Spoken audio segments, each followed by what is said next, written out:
പ്രിയമുള്ളവരെ, ഈ സമ്മേളനം ആരംഭിക്കുകയാണ്.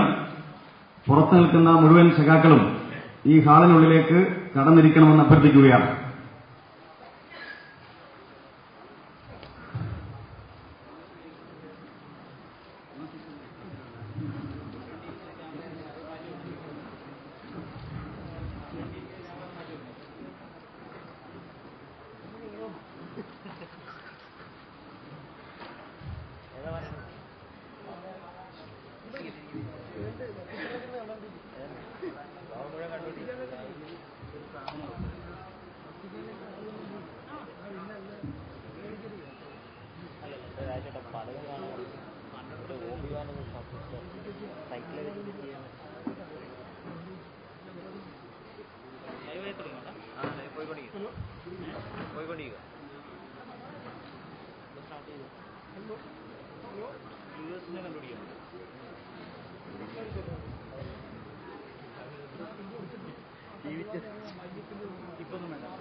പ്രിയമുള്ള സഹാക്കളെ, ആരെങ്കിലും രജിസ്റ്റർ ചെയ്യാനുണ്ടെങ്കിൽ ഉടനെ രജിസ്റ്റർ ചെയ്യണമെന്ന് വിനീതമായിട്ട് അഭ്യർത്ഥിക്കുന്നു.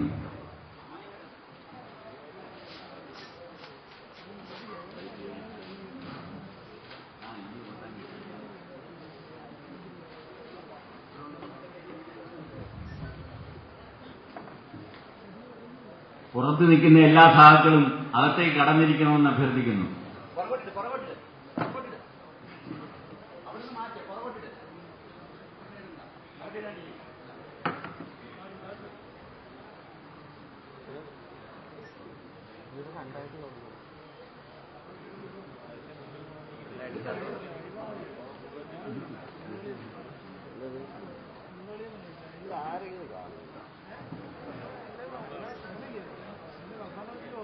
പുറത്തു നിൽക്കുന്ന എല്ലാ സഹാക്കളും അകത്തേക്ക് കടന്നിരിക്കണമെന്ന് അഭ്യർത്ഥിക്കുന്നു.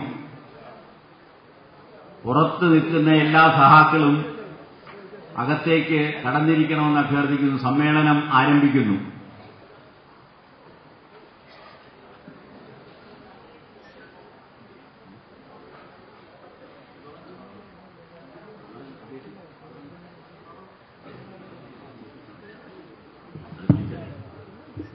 നമ്മുടെ കൺവെൻഷൻ ആരംഭിക്കുകയാണ്. ഈ കൺവെൻഷന് സ്വാഗതം ആശംസിക്കുന്നതിന് വേണ്ടി ജനാധിപത്യ കർഷക സംഘത്തിന്റെ സംസ്ഥാന സെക്രട്ടറി രാമപുരം ശിവാനന്ദൻ ക്ഷണിക്കുന്നു.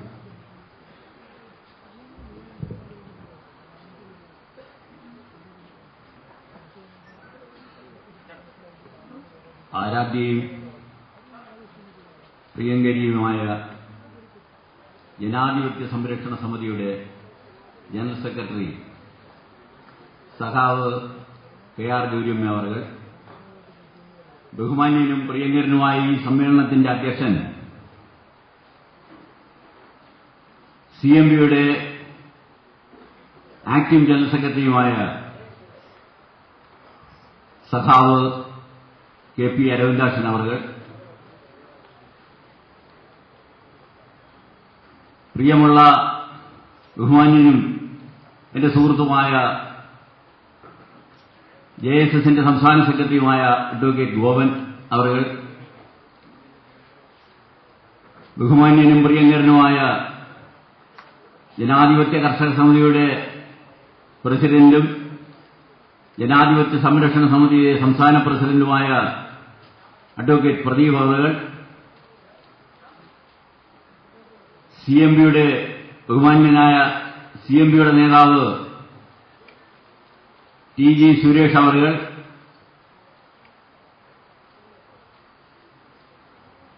പ്രിയപ്പെട്ട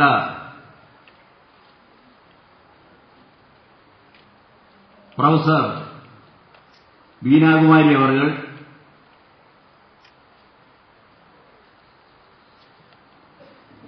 ബഹുമാന്യനും പ്രിയങ്കരനുമായ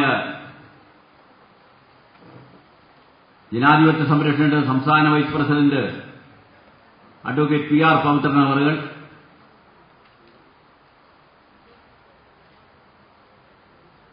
ബഹുമാന്യനും പ്രിയങ്കരനുമായ CMPയുടെ നേതാവ് തിരുവനന്തപുരം ജില്ലാ സെക്രട്ടറിയുമായ അഡ്വക്കേറ്റ് സുഗുണൻ അവർ, പ്രിയമുള്ള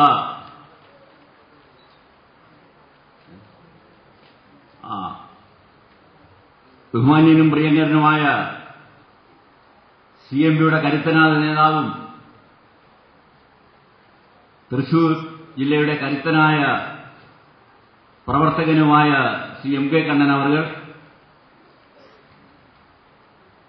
പ്രിയമുള്ള ജനതാദൾ നേതാവ് കിഷൻകുട്ടി അവർ, സംസ്ഥാന സെന്റർ ജനാധിപത്യ സംരക്ഷണത്തിന്റെ സംസ്ഥാന സെന്റർ ഭാരവാഹികളായ പാളയം സതീഷ്, ശ്രീ സജീവ് സോമരാജൻ അഡ്വക്കേറ്റ്,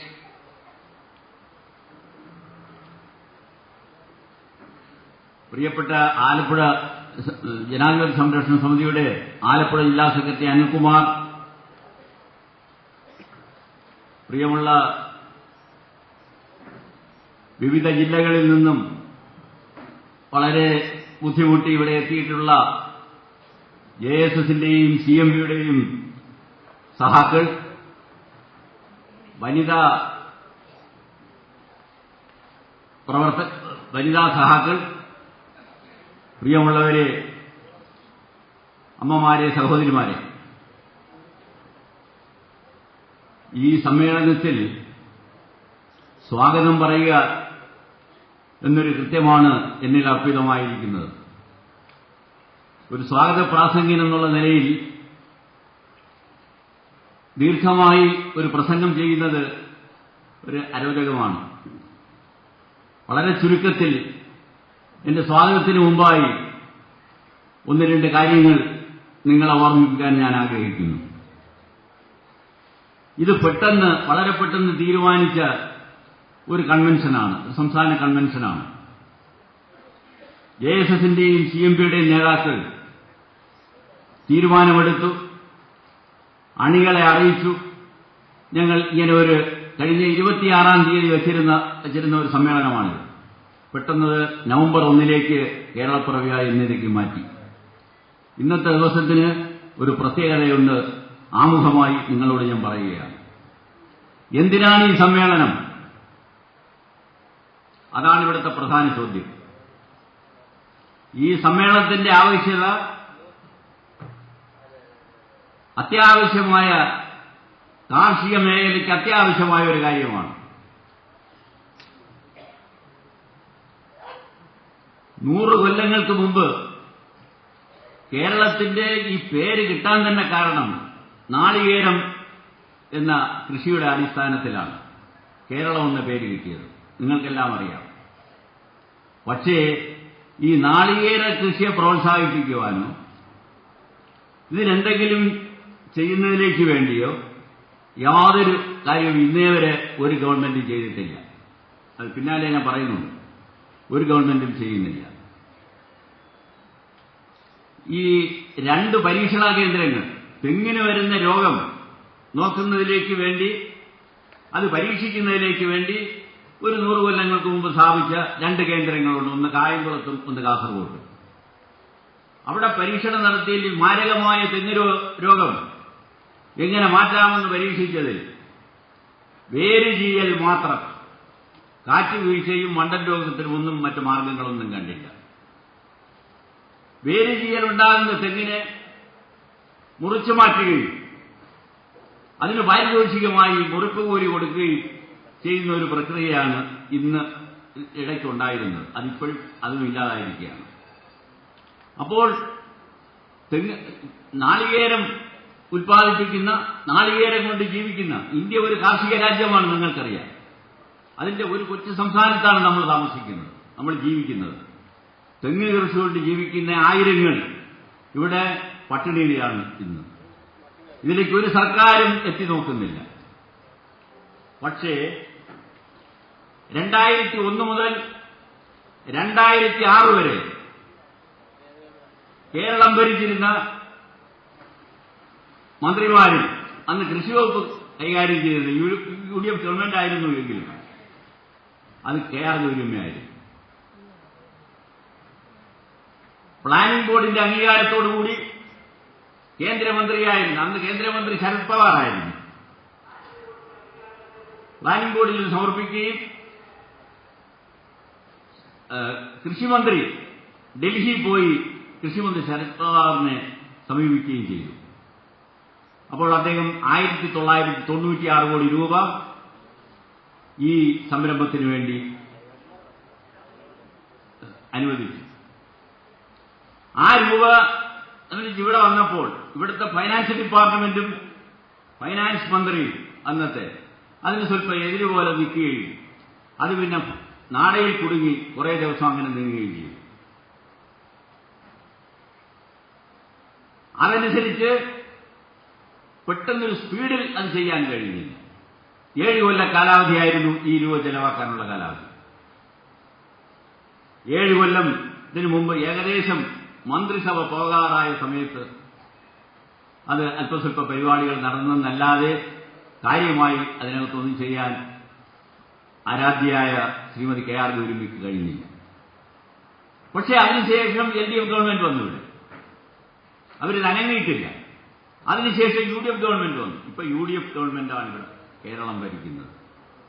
UDF ഗവൺമെന്റിനെ പറ്റി പറയുമ്പോൾ ഒരു പ്രത്യേകമായ ഒരു ലക്ഷ്യത്തോടുകൂടി ഒരു വിഭാഗം കൃഷിക്കാരെ മാത്രം പോറ്റുന്ന ഒരു നടപടിയാണ്. ഞാനതിലേക്ക് ദീർഘമായി ഒന്നും പറയുന്നില്ല, ഒരു വിമർശന രൂപേണ ഞാൻ പറയുന്നില്ല. രാഷ്ട്രീയ യോഗമല്ലാത്തതുകൊണ്ട്, കൃഷിക്കാരുടെ മാത്രം യോഗമായതുകൊണ്ട് ഞാനതിലേക്ക് കടക്കുന്നില്ല. ഇവിടെ നാളികേര കൃഷിയല്ലാതെ മറ്റ് പലവിധ കൃഷികളുമുണ്ട്. നിങ്ങൾക്കറിയാം, റബ്ബർ, തേയില, കോഫി അങ്ങനെ തുടങ്ങി എല്ലാവിധ കൃഷികളുമുണ്ട്.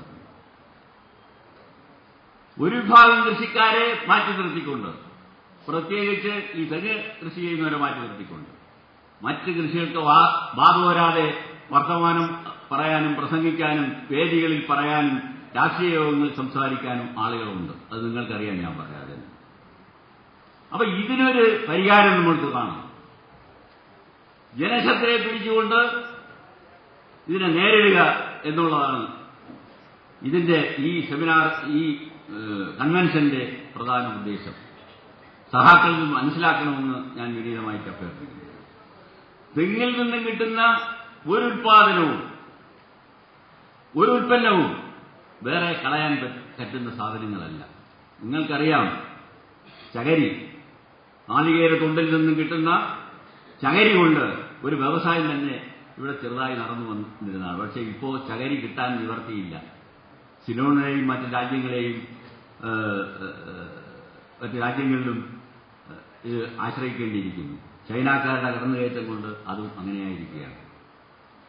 അപ്പോൾ ഇതെല്ലാം കൊണ്ടും ഈ കൃഷി നശിച്ചു വരികയാണ്.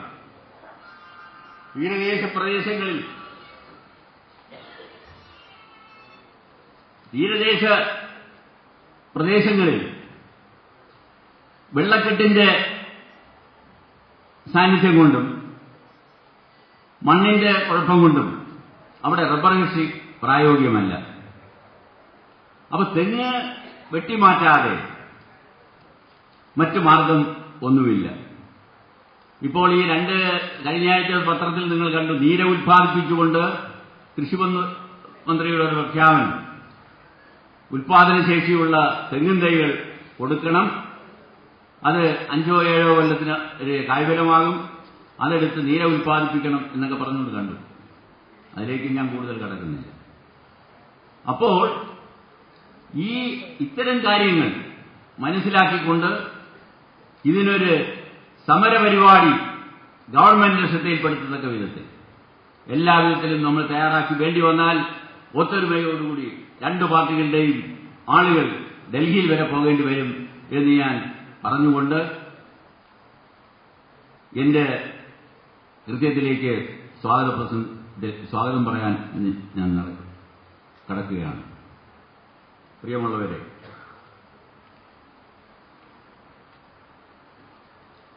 എന്റെ രാഷ്ട്രീയ ഗുരുവാണ് സഖാവ് കെ.ആർ. ഗൗരിയമ്മ. അത് പറയാൻ ഒരു കാരണമുണ്ട്. ഞാൻ സർക്കാർ സർവീസിലായിരുന്ന ഒരാളാണ്. 21 കൊല്ലം കൊണ്ട് ഗൗരിയമ്മയോടുകൂടി പ്രവർത്തന രംഗത്ത് ഞാൻ കടന്നു വന്നിരിക്കുന്നു. ഇതിൽ കടന്നു വരുമ്പോൾ ഒരു NGO യൂണിയൻ പ്രവർത്തകന്, ഒരു മാർക്സിസ്റ്റ് അനുഭാവി മാത്രം ആയിരുന്ന ഞാൻ രാഷ്ട്രീയത്തിന്റെ ABCD പഠിച്ചത് ഇവിടെ വന്നാണ്. ഇപ്പോഴും അത് പഠിച്ചു തീർന്നു എന്ന് എനിക്ക് തോന്നുന്നില്ല. രാഷ്ട്രീയം ഒരു വലിയ സമുദ്രമാണ്. ഞാൻ അങ്ങോട്ട് കൂടുതൽ പറയുന്നില്ല. ഈ രാഷ്ട്രീയ ഗുരുവിന്റെ നേതൃത്വത്തിൽ അങ്ങനെ കടന്നുപോയിക്കൊണ്ടിരിക്കുകയാണ്. സത്യസന്ധതയും മനുഷ്യസ്നേഹവുമുള്ള ഒരു നേതാവ്. തന്റെ വയസ്സും പ്രായവും ഒന്നും നോക്കാതെ ഇന്നലെയും എന്നോടും ആഫീസ് ക്ലാർക്ക് കൃഷ്ണകുമാറിനോടും പറഞ്ഞ ഒരേ ഒരു കാര്യം, ഞങ്ങളത് ആ ചാത്തനാട്ട് വീട്ടിൽ നിന്ന് ഇറങ്ങിപ്പോരുമ്പോൾ ഞങ്ങൾ പറഞ്ഞുകൊണ്ട് പോരുകയായിരുന്നു, നിങ്ങളെല്ലാം മിടുക്കന്മാരാകണം, സത്യസന്ധതയോടുള്ള പ്രവർത്തനം കാഴ്ചവെക്കണം, ആരും നശിച്ചു പോകുന്നത് കാണാൻ കഴിവില്ലാത്ത ഒരാളാണ് ശ്രീമതി കെ.ആർ. ഗൗരിയമ്മ. ഇനി കൂടുതലായിട്ട് എല്ലാവർക്കും അവരുടെ അഭിപ്രായങ്ങൾ നമ്മുടെ പ്രിയങ്കരിയായ നേതാവിനെക്കുറിച്ചുണ്ട്. അതുകൊണ്ട് എന്റെ സ്വന്തം നിലയിലും നിങ്ങളുടെ പ്രതിനിധി എന്നുള്ളതിലും ഞാൻ ഹാർദവമായ സ്വാഗതം പറഞ്ഞു.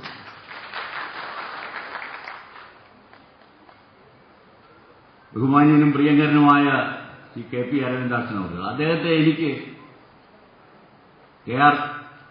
അരവിന്ദാക്ഷൻ അവർ അദ്ദേഹത്തെ എനിക്ക് പരിചയമുള്ള ആളല്ലായിരുന്നു. പക്ഷേ ഞങ്ങളുടെ പാർട്ടിയിൽ പ്രവർത്തിക്കുന്ന KV വാസുദേവൻ പറഞ്ഞ് വ്യക്തമായി എനിക്ക് നേരത്തെ അറിയാമായിരുന്നു, പരിചയമില്ലെന്ന് മാത്രം.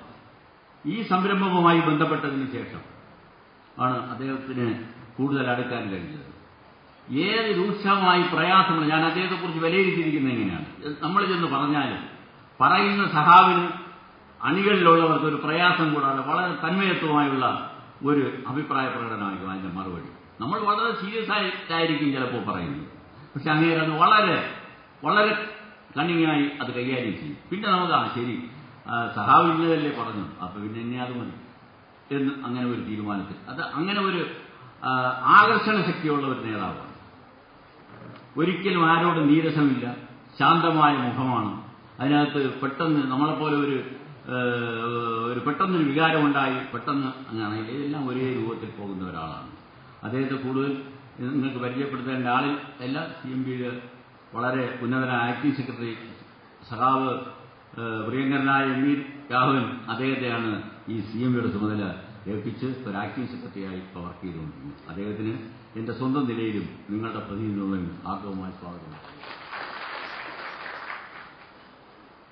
അടുത്തതായി സ്വാഗതം പറയേണ്ടത് ഞങ്ങളുടെ പാർട്ടിയുടെ സംസ്ഥാന പ്രസിഡന്റും കർഷക സമിതിയുടെ ജനാധിപത്യ കർഷക സമിതിയുടെ സംസ്ഥാന പ്രസിഡന്റും സംസ്ഥാന ജനറൽ സെക്രട്ടറി ഞാനാണ്, ശ്രീ അഡ്വക്കേറ്റ് PS പ്രദീപ് അവർക്കാണ്.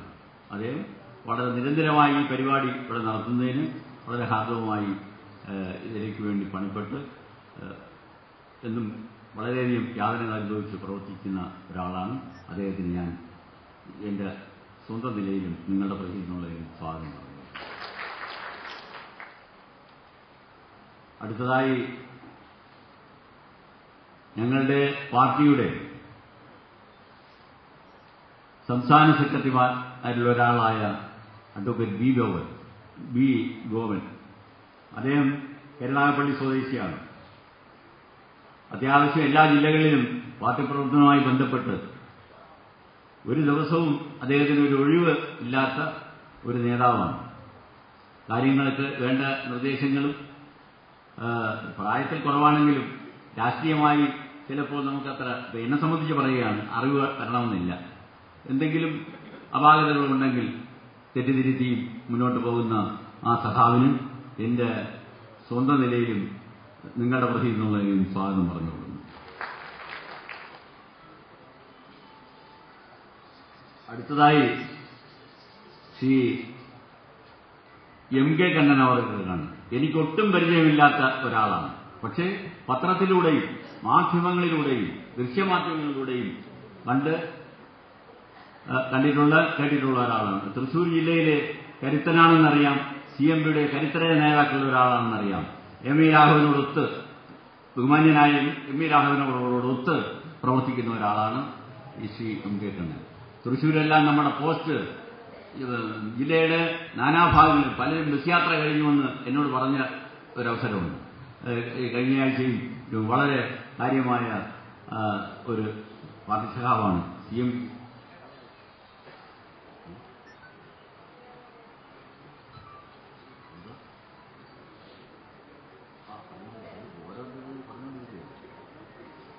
അദ്ദേഹത്തിന് എന്റെ സ്വന്തം നിലയിലും നിങ്ങളുടെ പ്രതിനിധി എന്നുള്ള നിലയിലും ഞാൻ സ്വാഗതം പറയുന്നു. അടുത്തതായി ജനതാദളിന്റെ നേതാവും കൃഷിക്കാരനും അദ്ദേഹത്തിന്റെ ഒരു സമ്മേളനത്തിൽ ഞാൻ പങ്കെടുത്തിട്ടുണ്ട്. ഈ UDF ഗവൺമെന്റ് വന്ന കാലത്ത് നമ്മൾ ഈ പാർട്ടി UDF ഇടുന്നതിന് മുമ്പ് ഒരു കാർഷിക രംഗത്തെ കാര്യങ്ങളെ ആലോചിക്കാൻ തിരുവനന്തപുരം ജില്ലാ പഞ്ചായത്ത് ഓഫീസിൽ വെച്ച് ഒരു മീറ്റിംഗിൽ ഞാൻ പങ്കെടുത്തിരുന്നു. അദ്ദേഹത്തിന് ഇപ്പോൾ എന്നെ ഓർമ്മ കാണില്ല. അന്ന് ഒരുപാട് നേതാക്കളും ഭരണ സംവിധാനവും ഒക്കെ ഉള്ള ഒരവസരമായിരുന്നു. അത് ഈ ഗവൺമെന്റ് തന്നെ കാലത്ത് തന്നെയായിരുന്നു. അദ്ദേഹം കാർഷിക രംഗത്ത് പ്രവർത്തിക്കുന്ന ഒരു കർഷകൻ, നല്ല കർഷകനാണ്. എന്റെ അറിവ് ശരിയാണെങ്കിൽ നല്ല ഒരു കർഷകനാണ്. ആ കർഷകൻ എന്നുള്ള നിലയിലും ജനതാദളിന്റെ ഒരു കരുത്തനായ നേതാവ് എന്നുള്ള നിലയിലും അദ്ദേഹത്തിന് ഞാൻ എന്റെ സ്വന്തം നിലയിലും നിങ്ങളുടെ പ്രതി എന്നുള്ള സ്വാഗതം പറഞ്ഞു.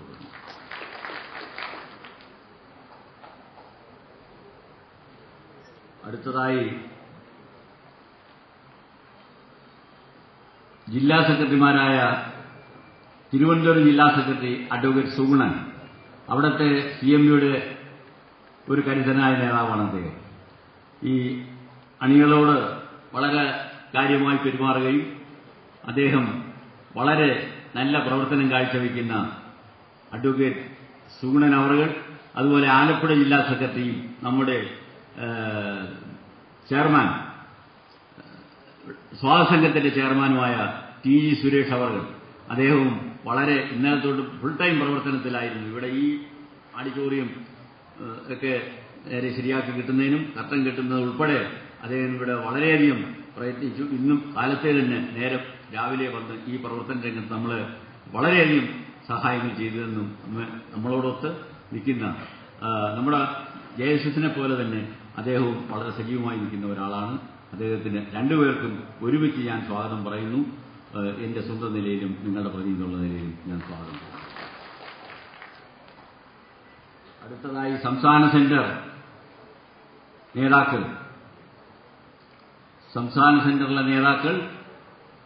പ്രിയമുള്ള കൊല്ലം ജില്ലാ പ്രസിഡന്റ് കാട്ടുകുള സലീം, അതോടൊപ്പം തന്നെ ആലപ്പുഴ ജില്ലാ സെക്രട്ടറി അനിൽകുമാർ, ഈ പ്രതാപൻ,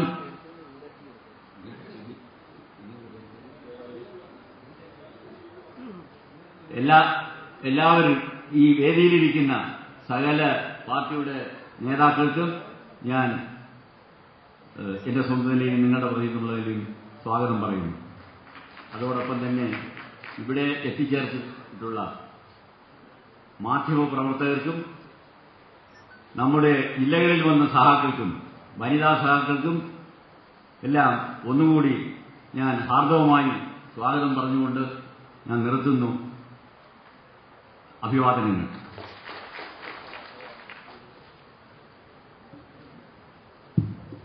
ഈ കൺവെൻഷൻ ഉദ്ഘാടനം ചെയ്യുന്നതിന് വേണ്ടി സഖാവ് KR ഗൗരിയമ്മയെ ക്ഷണിക്കുന്നു.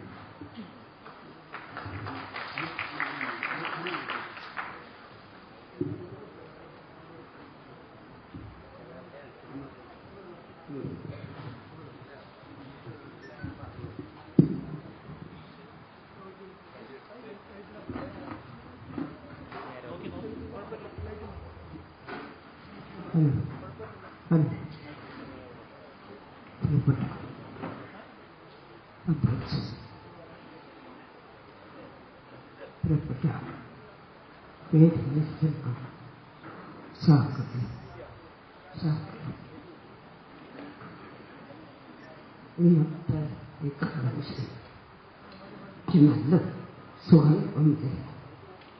ഇന്നത്തെ കൺവെൻഷൻ നാളികേര രക്ഷയ്ക്കായിട്ടുള്ള പ്രശ്നങ്ങൾ ചർച്ച ചെയ്യാനും ഇന്ന് നാളികേരത്തിന് വന്നിരിക്കുന്നതായിട്ടുള്ള ലോകത്തിന് റിസർച്ച് ചെയ്യുന്നതാണ്.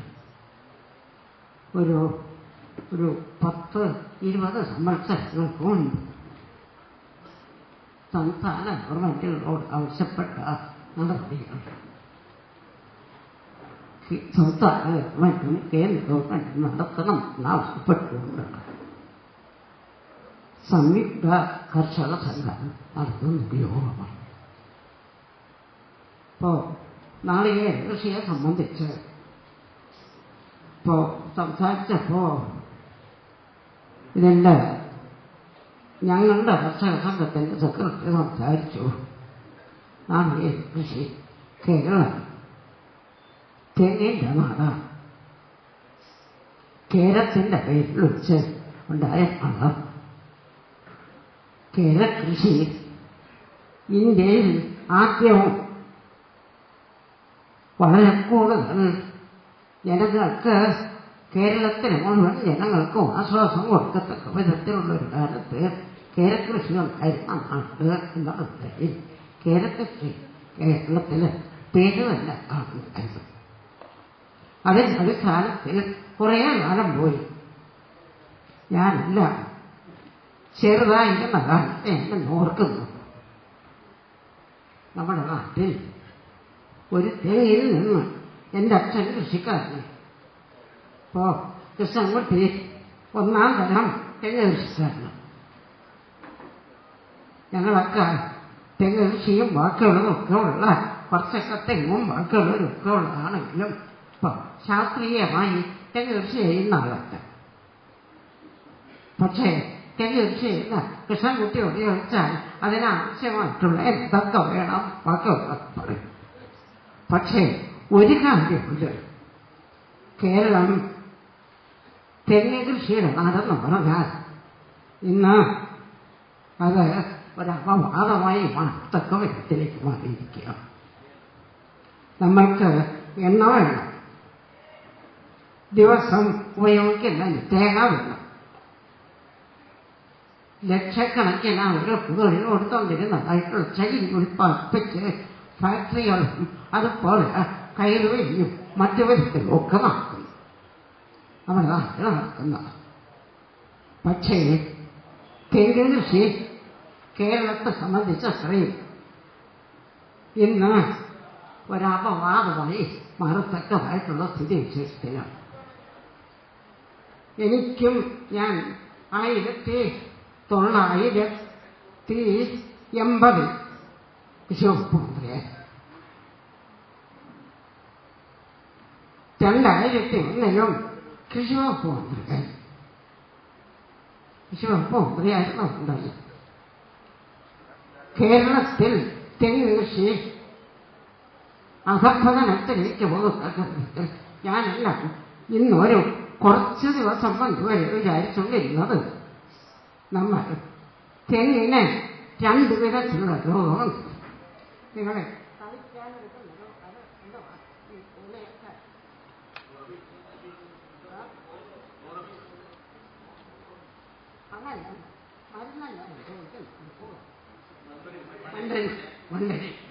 വണ്ടരിയാണ് ആളുകൾ നടക്കുന്നത്.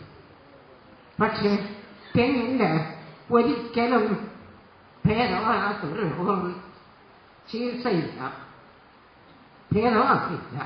വേദികീയ രോഗം, തെങ്ങില്ല, വേദികീയ രോഗം ചികിത്സയില്ല. വന്നാൽ വെട്ടിക്കളിക്ക, വേറെ ഒന്നുമില്ല. കാറ്റ് വെച്ച് എന്നല്ല എന്ന് പറയില്ല, കാറ്റ് വെച്ച് എന്ന വേദികീയ റൂട്ട് വെച്ച്. അതെ, ഞാൻ പറഞ്ഞു റൂട്ട് വെച്ച് വേദികീയ ചികിത്സയില്ല. ഞാൻ ചെറുതായിരുന്ന കാലത്ത് ഞങ്ങളുടെയൊക്കെ എൻ്റെ അച്ഛൻ നല്ല കൃഷിക്കാരായിരുന്നു. ഞങ്ങൾക്കൊക്കെ തെങ്ങ് കൃഷിയാണ് പ്രധാനം. കുറച്ച് കൃഷികൾ, 2 തരം കൃഷി. ചില കളിൽ ഒരു കാലത്ത് മാത്രം മറ്റ് പച്ചക്കറികളും അതുപോലെ തന്നെ പഞ്ഞപ്പുല്ലും ബാക്കിയുള്ളതൊക്കെ ഇട്ട് കൃഷിക്കാരന് ആവശ്യമായിട്ടുള്ളത് ഉത്പാദിപ്പിക്കത്തക്ക വിധത്തിലുള്ള നടപടിയാണ്. തെങ്ങ് കൃഷിയാണ് പ്രധാനം. ഒരു തെങ്ങിൽ നിന്ന് ഒരു കൊല നാളികേരം എടുത്താൽ ഞങ്ങളുടെ തോട്ടത്തിൽ ഇപ്പോ ഞങ്ങളുടെ വീട്ടിൽ തന്ന മതിലാണ്. എന്താണെന്ന് വെച്ചാൽ ഓല നല്ല ഓലയില്ല, നല്ല ചുണ്ടുമില്ല. രോഗം ബാധിച്ചതാണ്, ചുണ്ടു രോഗം ബാധിച്ചത്. ഇല മെടഞ്ഞെടുത്താൽ ഓല രോഗം ബാധിച്ചത്. ഇതൊക്കെ കൊണ്ട് വേദികെട്ടുന്ന ദോഷമായതുകൊണ്ട് ആളുകളിപ്പോൾ തേടി നോക്കാറില്ല. എല്ലാവരും മതിലില്ല. അന്ന് ഞങ്ങളുടെ നാട്ടിൽ മതിലില്ല. ചുണ്ടു വെച്ച് നല്ല ഭംഗിയാക്കി ഈ അടയ്ക്കാമരത്തിൻ്റെ അടയ്ക്കാമരം വെട്ടി അത് ചീകി അതിനായി ആവശ്യമുള്ള ആ വടി വെച്ച് വേദികെട്ടിയ ഭംഗിയായിരിക്കും. ചുണ്ടു വെച്ച് കെട്ടിയ ആളുകൾ നോക്കി നിൽക്കും. അത്ര ആയിരിക്കും.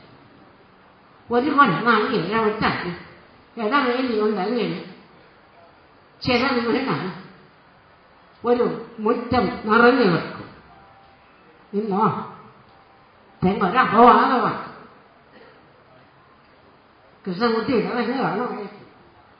അതോ രോഗമായി തുടങ്ങിയിട്ടുണ്ട്. ഇല്ലേ, ആർക്കായാലും രോഗമായി തുടങ്ങി. ഇന്നാളെ ഇന്നാണ് ഞാൻ മനസ്സിലാക്കുന്നത്. ഞാൻ ഇന്നാളെ വരെ പറഞ്ഞുകൊണ്ടിരുന്നത് എന്താണെന്നോ, രോഗം ആറ്റിങ്ങലാണ് വടക്കോട്ടും ചാലക്കുടിപ്പുഴയ്ക്ക് തെക്കോട്ടുമെന്നാണ് ഞാൻ പറഞ്ഞത്. ഇന്ന് എന്നെ കാണാൻ വന്ന കണ്ണൂരുകാരൻ നമ്മുടെ സാർ പറഞ്ഞു അവരുടെ തെങ്ങ് മുഴുവൻ നശിച്ച്. കണ്ണൂർ മുഴുവൻ നശിച്ച്. ആരെ നോക്കാനാ? പഴയ കാലം അത് നമ്മൾ പറയും, കരയുന്ന അച്ഛനെ പോയാലുള്ളൂ. തെങ്ങ് കൃഷിക്കാരൻ മറന്നുപോയി കരയാൻ. നമുക്ക് രോഗമായി ഇപ്പോ കിടക്കുന്നവരുണ്ട്. ഒരു കാലത്ത് ചരിത്രം എടുത്ത് നോക്കിയാൽ തിരുവിതാംകൂറിൽ കാഞ്ഞിരപ്പള്ളിയിലായിരുന്നു ആദ്യം നാളികേരം ഉണ്ടാകാത്ത. കാഞ്ഞിരപ്പള്ളി ഇന്നും ഒരു തെങ്ങില്ല നോക്കി, മുഴുവൻ ഡോക്ടർ. തെങ്ങ് കൃഷി നശിച്ച് കൃഷിക്കാരൻ ജീവിക്കണം. അവർ തിരിഞ്ഞു, റബ്ബറിലേക്ക് തിരിഞ്ഞു. ഏലം, കാപ്പി, തേയില ഇതെല്ലാം ആക്കി. പക്ഷേ തീരപ്രദേശങ്ങളിലും വെള്ളം കെട്ട പ്രദേശങ്ങളിലും കോട്ടയം മുതൽ ആ നേരത്തെ നമ്മൾ വന്ന തെക്ക് മുതൽ വടക്കോട്ടുള്ള പ്രദേശത്ത് ഈ പ്രദേശത്ത് തെങ്ങ് മാത്രമാണ്. കൃഷി തെങ്ങാണ്. ഇന്നേരം അപവാദമാണ്. ഓക്കൻ തെങ്ങ് മോളിലോട്ട് പോയി നാളികേരമില്ലാതെ നമ്മളെ നോക്കി പരിഹസിച്ച് നിൽക്കുന്ന തെങ്ങുകളൊക്കെ നമ്മുടെ നാട്ടിലുണ്ടാവും. പറയാനാണില്ല. പഴയ കാലത്ത് ഞാൻ കമ്മ്യൂണിസ്റ്റ് പാർട്ടിയിലായിരുന്ന കാലത്ത് കേരള കർഷക ഭരിക്കാൻ ഇത് ആവശ്യം ഉന്നയിച്ചതാണ്. കേന്ദ്രത്തിൽ ഉന്നയിച്ചു സദ്ദാഹത്തോ നമ്മളുടെ റിസർച്ച് കേന്ദ്രങ്ങൾ. അത് രാജവാഴ്ചയിലും ബ്രിട്ടീഷ് ഭരണകാലത്തുമൊക്കെ ഉണ്ടായതാണ്. അവർ പറഞ്ഞു റൂട്ട് വെട്ടിന് പ്രതിരോധം വെട്ടിക്കളഞ്ഞു. പകത്ത് കഴിഞ്ഞ 100 കൊല്ലമായി. നോക്കാനാണ് തെങ്ങ് നശിച്ച്. ഏതെങ്കിലും വർത്തമാനം പറഞ്ഞാൽ നമ്മുടെ നാട്ടിൽ തന്നെ അവിടെ അയ്യോ തേങ്ങയ്ക്കെന്ത് വില, ആരും പറയുന്നില്ല. റബ്ബറിന് വില കൂടി, തേയിലയ്ക്ക് വില കൂടി, മറ്റതിന് വില കൂടി. 1 കിലോ തേയിലയ്ക്ക് ഇത്രയാണ് വില. പഴയ കാലത്ത് എന്താ വില? ചെറിയ വില. ഇപ്പോഴെത്ര? 350, 450. തേയില 450, 480 കടകളിൽ കിട്ടുന്ന കൂട്ടുമാണ്. ഒന്ന് തിളപ്പിച്ചിട്ട് വെയിലിട്ട് തുണക്കി നമുക്ക് കിട്ടും. അതാണ് ബാക്കിയുള്ളത്. തെങ്ങ് രോഗമായി റൂട്ട് വെച്ച് പേര് ചെയ്യാൻ അവർ പറഞ്ഞു വെട്ടിമാറ്റണം. 1980 ഞാനന്ന് ശ്രമിച്ചതാണ്. കിശോർ ഞാനും ഒരു രാത്രിയൊക്കെ ആണെങ്കിലും ജീവിക്കുന്നത് തേങ്ങാവിറ്റ കാശുകൊണ്ടാണ്. ഇപ്പം പെൻഷനുണ്ട്. അപ്പോൾ രാഷ്ട്രീയ പെൻഷനില്ലായിരുന്നെങ്കിൽ ചിലപ്പോൾ ഞാൻ നേരത്തെ മരിച്ചു പോകുമായിരുന്നു. ഇപ്പോൾ 95 വയസ്സുണ്ട്. രാഷ്ട്രീയ പെൻഷനുണ്ട്, അതുകൊണ്ട് റേഷൻ വാങ്ങിക്കാൻ കഴിയും.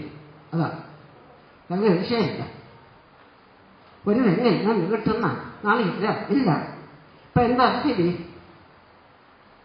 തെങ്ങ് വെട്ടിമാറ്റത്തക്ക വിധത്തിൽ രോഗം അത് വളരെ കൂടുതൽ തന്നെ നിൽക്കുന്നു. ഉള്ളതെങ്കിൽ കയറാനാണില്ല. കേറ്റക്കൂലി വളരെ, പക്ഷെ കയറാനാണില്ല, കിളയ്ക്കാനാണില്ല. നമ്മളെന്ത് ഇരിയാ പറയും? കിളയ്ക്കാനാണില്ല, കയറാനാണില്ല. തെങ്ങൃഷി ഏർപ്പെടുത്തുന്ന ലക്ഷക്കണക്കിന് തീറ്റിപ്പോറ്റിയത് കൃഷി. ലക്ഷക്കണക്കിന് ഇല്ലാതെ നാമാവശേഷമായി ഞാൻ പറഞ്ഞല്ലേ, ഒരുപാട് ശ്രമം നടത്തി.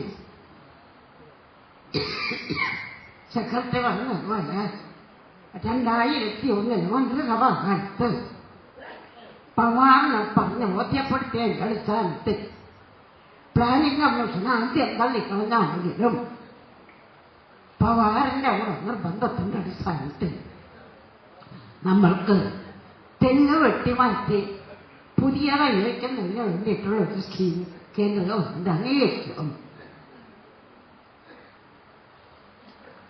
2001, 2006 മന്ത്രിസഭ അത് അംഗീകരിച്ച് കിട്ടിയപ്പോൾ ഏതാണ്ട് 2004 നടപ്പിലാക്കാൻ വന്നപ്പോൾ 2005 തുടങ്ങിക്കഴിഞ്ഞപ്പോൾ മന്ത്രിസഭ പോകേണ്ടതായിട്ടുള്ള സ്ഥിതിവിശേഷമാണ്. ആ സ്കീം 7 കൊല്ലം കൊണ്ട് നടപ്പിലാക്കണം. 7 കൊല്ലം കഴിഞ്ഞു. കമ്മ്യൂണിസ്റ്റ് ഗവൺമെന്റ് നടത്തിയില്ല, UDF ഗവൺമെന്റ് നടത്തിയില്ല, LDF ഗവൺമെന്റ് നടത്തിയില്ല. ഒരുപാട് എഴുത്തുകൾ ഞാൻ എഴുതിയിട്ടുണ്ട്. മന്ത്രിമാർ ഒരുപാട് എഴുത്തെഴുതി. ലക്ഷക്കണക്കിന് കൃഷിക്കാരെ ബാധിക്കുന്ന പ്രശ്നമാണ്. ലക്ഷക്കണക്കിന് ജൈവ തൊഴിലാളികളെ ബാധിക്കുന്ന പ്രശ്നമാണ്. നാട്ടിൽ നമ്മുടെ നാടിനെ സംബന്ധിച്ചത്രയും കേരളത്തെ സംബന്ധിച്ച് തെങ്ങ് കൃഷി നമ്മുടെ അഭിമാനമാണ്. ഇതൊക്കെ പറഞ്ഞ് നോക്കി ഞാൻ പറഞ്ഞില്ലേ, കരയുന്നവർക്ക് പാട്ടുണ്ട്, കരയുന്നവർക്ക് പാട്ടുണ്ട്. ഇന്നത്തെ യോഗം നാളികേര കൃഷിക്കാരനെ ഒതുക്കാനാണ് പറഞ്ഞത്. പക്ഷേ സെമിനാർ ഇന്നത്തെ കൃഷിക്കാരനെ എഴുതുന്ന പ്രശ്നമാണ്. ഞാൻ എതിരായി പറയാം. പക്ഷേ സംഘടന സംയുക്തം ഞാൻ പരമല്ല അച്ഛനും കൂടെ ഞങ്ങൾ ആലോചിച്ചു. 2 പാർട്ടിയുടെയും കമ്മിറ്റികൾ ആലോചിച്ചു. അവർ കൂടി തീരുമാനിച്ചതിൻ്റെ അടിസ്ഥാനത്തിൽ ജോയിന്റായിട്ട് 2 പാർട്ടികളും ചേർന്ന് അവരുടെ കർഷക സംഘം ചേർന്ന് ഈ സ്കീം നടപ്പിലാക്കുന്നതിന് വേണ്ടി സംസ്ഥാനത്തെയും കേന്ദ്ര ഗവൺമെന്റിനെയും കൊണ്ട് നടപ്പിലാക്കുന്നതിന് വേണ്ടി ദീർഘമായ ഒരു സമര പരിപാടിയോ അല്ലെങ്കിൽ അതിനാവശ്യമായിട്ടുള്ള പ്രചോദനത്തിലേക്കോ നിങ്ങൾക്ക് ഒരു സ്ഥിതിവിശേഷമുണ്ടാകണം.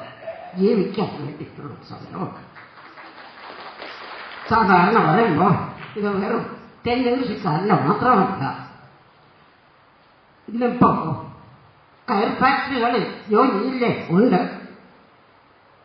ചകിരിക്ക് പകരം അവിടെ കമ്പിളിയുണ്ട്, തുണികളുണ്ട്, ചാക്കുണ്ട്, ചില ഇലകളുണ്ട്. നിങ്ങൾ നോക്കിയിട്ടുണ്ടോ? ചാക്കിൻ്റെ ആയാലും തുണിയുടേതായാലും കമ്പിളിയുടെ ആയാലും തടുക്ക് ചെയ്തിട്ടാൽ നമ്മൾ 2-3 പ്രാവശ്യം പുറത്തു പോയി വന്ന് കാലിൽ കഴിഞ്ഞ് അഴുക്കായി കഴിഞ്ഞ് 2-3-4 പ്രാവശ്യം കഴിഞ്ഞാൽ ഇല്ലാതെ ശരീരം അങ്ങനെ റെസിസ്റ്റ് ചെയ്തിരിക്കും. തടുക്ക് റെസിസ്റ്റ് ചെയ്തിരിക്കും. നമ്മുടെ തടുക്കിന് പ്രിയവും പാശ്ചാത്യ രാജ്യങ്ങളിലേക്ക് കയറുൽപ്പന്നങ്ങൾ കയറ്റുമതി നടത്താനും പാശ്ചാത്യ രാജ്യങ്ങളിലുള്ളതായിട്ടുള്ള ആളുകൾ കയർ ഫാക്ടറികളിലൂടെ നടത്താനും ആ രാജ്യത്തെ തണുപ്പും അതുപോലെ തന്നെ അവരുടേതായിട്ടുള്ള മറ്റു സൗകര്യങ്ങളും പരിഗണിച്ച് കയർ വ്യവസായം അഭിവൃദ്ധിപ്പെട്ടു. ബാക്കിയുള്ളതുണ്ടോ? ലക്ഷക്കണക്കിന് ആളുകൾ നമ്മളെ ഏറ്റെടുക്കണം. തെങ്ങ് കൃഷി മാത്രം നടക്കുന്ന ഈ പ്രദേശത്ത് അത് നിങ്ങളാരും ധരിക്കണ്ട. ഞങ്ങളാരും ഉണ്ടാവും കൃഷിക്കാർക്ക് ധരിക്കും. അവരുടെ എല്ലാ ആനുകൂല്യങ്ങളും അവർക്കും കിട്ടണം. അവർ ഞങ്ങൾ സഹോദരങ്ങളാണ്. കൂട്ടായിട്ടുള്ള വിധത്തിൽ കൂട്ടുകൃഷിക്കാരാണ്. യോജിക്കണം. തെങ്ങ് കൃഷിയെ നേരിടുന്ന ഇന്നത്തെ രോഗപ്രതിരോധം വെട്ടിമാറ്റി പുതിയ വഴിക്കാൻ 3 കൊല്ലമെങ്കിലും വേണം തെങ്ങ് ആദായത്തിലെത്താൻ. കുറഞ്ഞത് ആദായത്തിലെത്താൻ അതുവരെ ജീവിക്കണം. ഇടമുള്ള കൃഷി മറ്റ് ആനുകൂല്യങ്ങൾ സർക്കാർ തരും. അതാണ് സമീപം. 3 കൊല്ലം പട്ടിണി കിടക്കാൻ പറ്റും. തെങ്ങ് പഠിച്ചാൽ വരുന്നവരെ പട്ടിണി കിടക്കാൻ പറ്റില്ല. ഇടമുള്ള കൃഷി മറ്റുവിധ നടപടികൾ എന്തൊക്കെയാണ് സർക്കാർ ആലോചിക്കണം, ചെയ്യണം. ഒന്ന് നമുക്ക് കിട്ടിയ സ്കീം ലാഭമൊക്കെ കുറഞ്ഞു. ഉമ്മൻചാണ്ടിക്ക് അറിയാവുന്നതായിരുന്നു ഞാൻ എന്തുമാത്രം പ്രയാസപ്പെട്ടാണ് കേന്ദ്രത്തിൽ പോയി അത് അംഗീകാരം വാങ്ങിച്ചത്. ഉമ്മൻചാണ്ടിക്ക് അറിയാമായിരുന്നു. അറിയില്ലാത്ത അവരെല്ലാം മന്ത്രിസഭയിലുണ്ടായിരുന്നു. നടപ്പിലാക്കാൻ വന്നപ്പോൾ വക്കം ഇടയ്ക്ക് നിന്ന് തടസ്സമുണ്ടാക്കിയിട്ട് അത് ഒടുവിൽ വഴക്കും ലഹയും ഇട്ട് നടപ്പിലാക്കാൻ എടുത്ത നടപടിയും ഒക്കെ അറിയാവുന്നതാണ്. പക്ഷേ ഗവൺമെന്റ് പോയി. ഗവൺമെന്റില്ല നോക്കാനാണ്. സ്കീം ലാപ്സായി 7 കൊല്ലം കഴിഞ്ഞു. നടന്നിട്ടില്ല. ഇത് നടക്കണം. ഞാൻ ശാസ്ത്രീയമായിട്ടുള്ള വിധത്തിൽ കൃഷി നോക്കത്തക്ക വിധത്തിൽ ശാസ്ത്രീയമായി ആ വിധത്തിൽ ഇവരുടെ റിസർച്ച് റിസർച്ച് ചെയ്തില്ല. പക്ഷെ അത് പഠനം ഇതിനെ പ്രതിവിധിയില്ല. അത് നടക്കണം. അപ്പോഴെന്താ തെങ്ങ് കൃഷിക്കാരുടെ പ്രശ്നങ്ങൾ ചർച്ച ചെയ്തിട്ട് അതൊരു സ്കീമാണ് അല്ലേ? നമ്മളതല്ലേ എല്ലാം കൂടി ഞങ്ങൾ എടുക്കുന്നില്ല. കൃഷിക്കാരന് ഒരുപാട് പ്രശ്നങ്ങളുണ്ട്.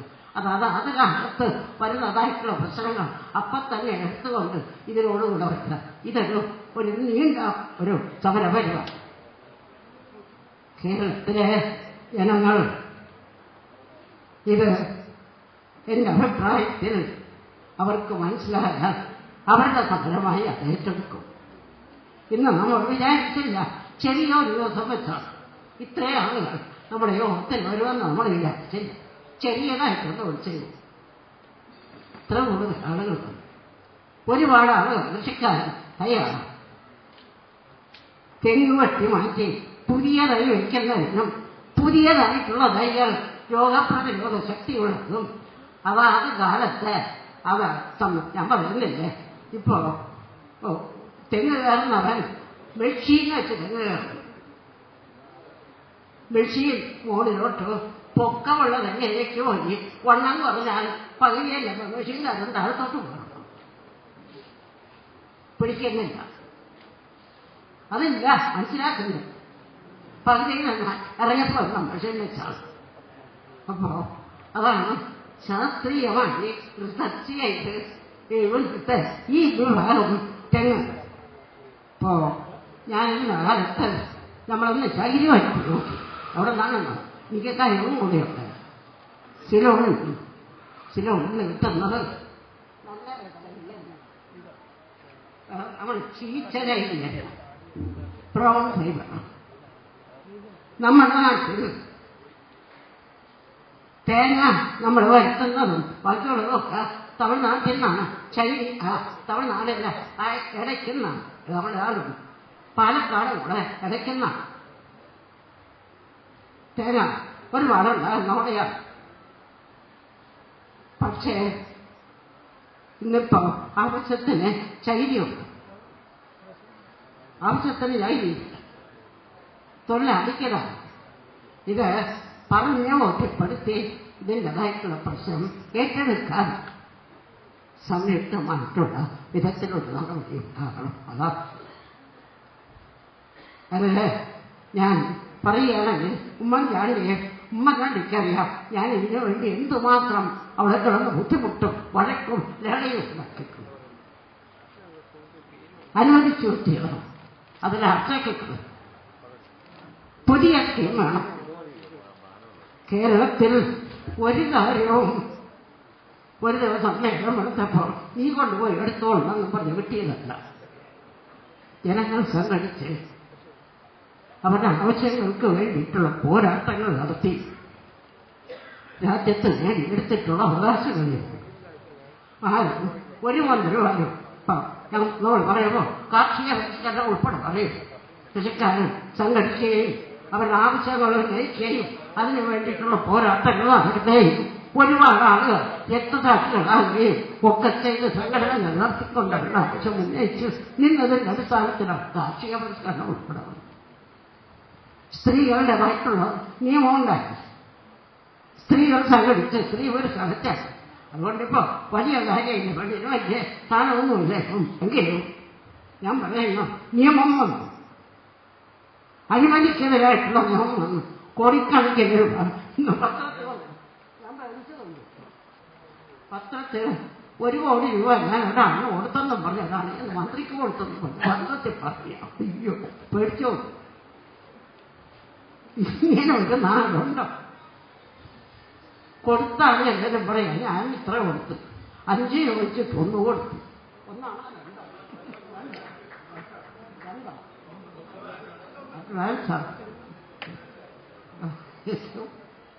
ഞാൻ പറഞ്ഞ എന്തോ പണമിട്ട് നടക്കാതെ വരും. കൈക്കൂലി ഓപ്പണം, പെണ്ണുങ്ങളെ പഠിക്കുന്ന ഓപ്പണം, തമ്മിൽ തന്നെ കൊലപാതകം നടത്തുന്ന ഓപ്പണം.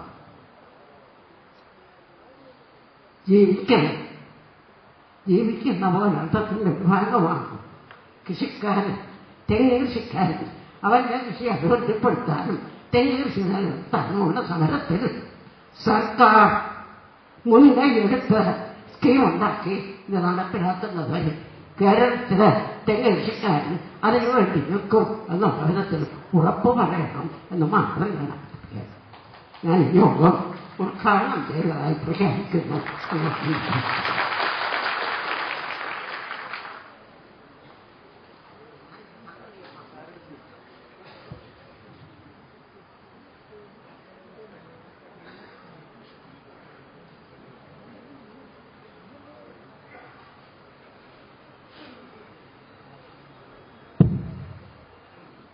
പ്രിയങ്കരയായ സഖാവ് KR ഗൗരിയമ്മ,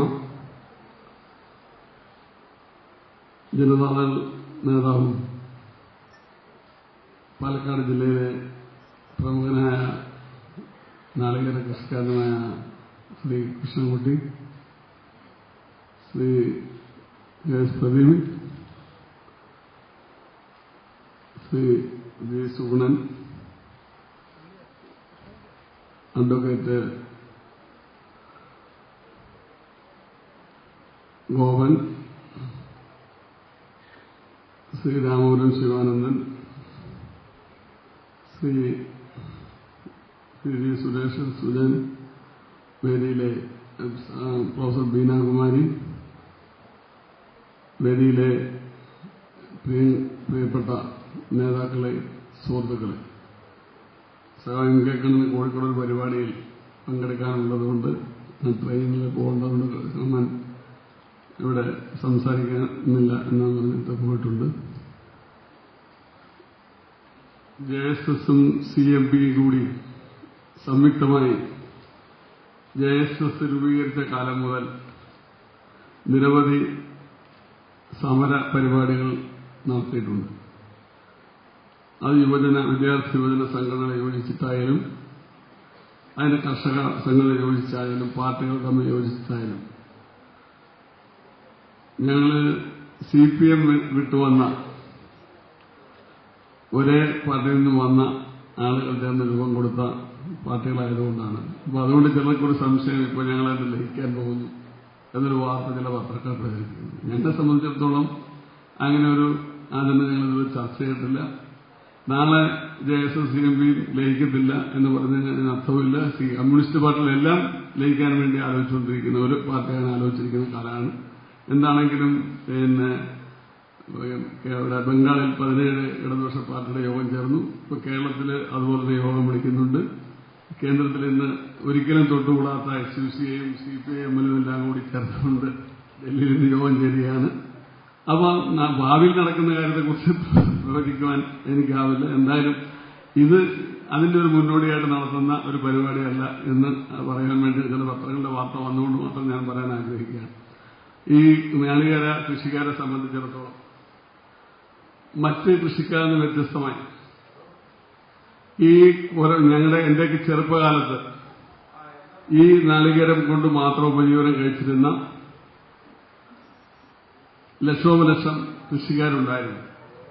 ഇപ്പൊ അങ്ങനെയുള്ള കൃഷിക്കാരുള്ള പ്രദേശം ഒരുപക്ഷെ നെടുമങ്ങാടോ അല്ലെങ്കിൽ കുറെ തീരപ്രദേശങ്ങളിലോ പാലക്കാട് ജില്ലയിലോ കാണും.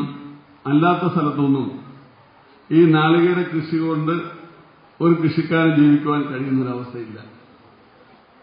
ഇവിടെ ഷാപ്പിലെ ചെത്തൊഴിലാളികൾ ഞങ്ങളുടെ ജില്ലയിൽ, കോട്ടയം ജില്ലയിലും ആലപ്പുഴ ജില്ലയിലുമുള്ള തൊഴിലാളികൾ ഇവിടെ കള്ളുൽപാദിപ്പിക്കുന്ന ഒരു പ്രദേശമായിരുന്നു 6 ബ്ലോക്കും അതുപോലെ തന്നെ ഈ കായലിലും ഉരുക്കലിനകത്തെ സ്ഥലങ്ങളിലുള്ള തെങ്ങ് ചെത്തി ലക്ഷക്കണക്കിന് ലിറ്റർ കള്ള് ഉൽപ്പാദിപ്പിച്ചുകൊണ്ടിരുന്നുവെങ്കിൽ ഇപ്പോൾ അത് 1 ലിറ്റർ കള്ള് പോലും ഉൽപ്പാദിപ്പിക്കാൻ കഴിയാത്ത അവസ്ഥയിലേക്ക് അവിടുത്തെ തെങ്ങ് കൃഷി അവസാനിച്ചുകൊണ്ടിരിക്കുകയാണ്.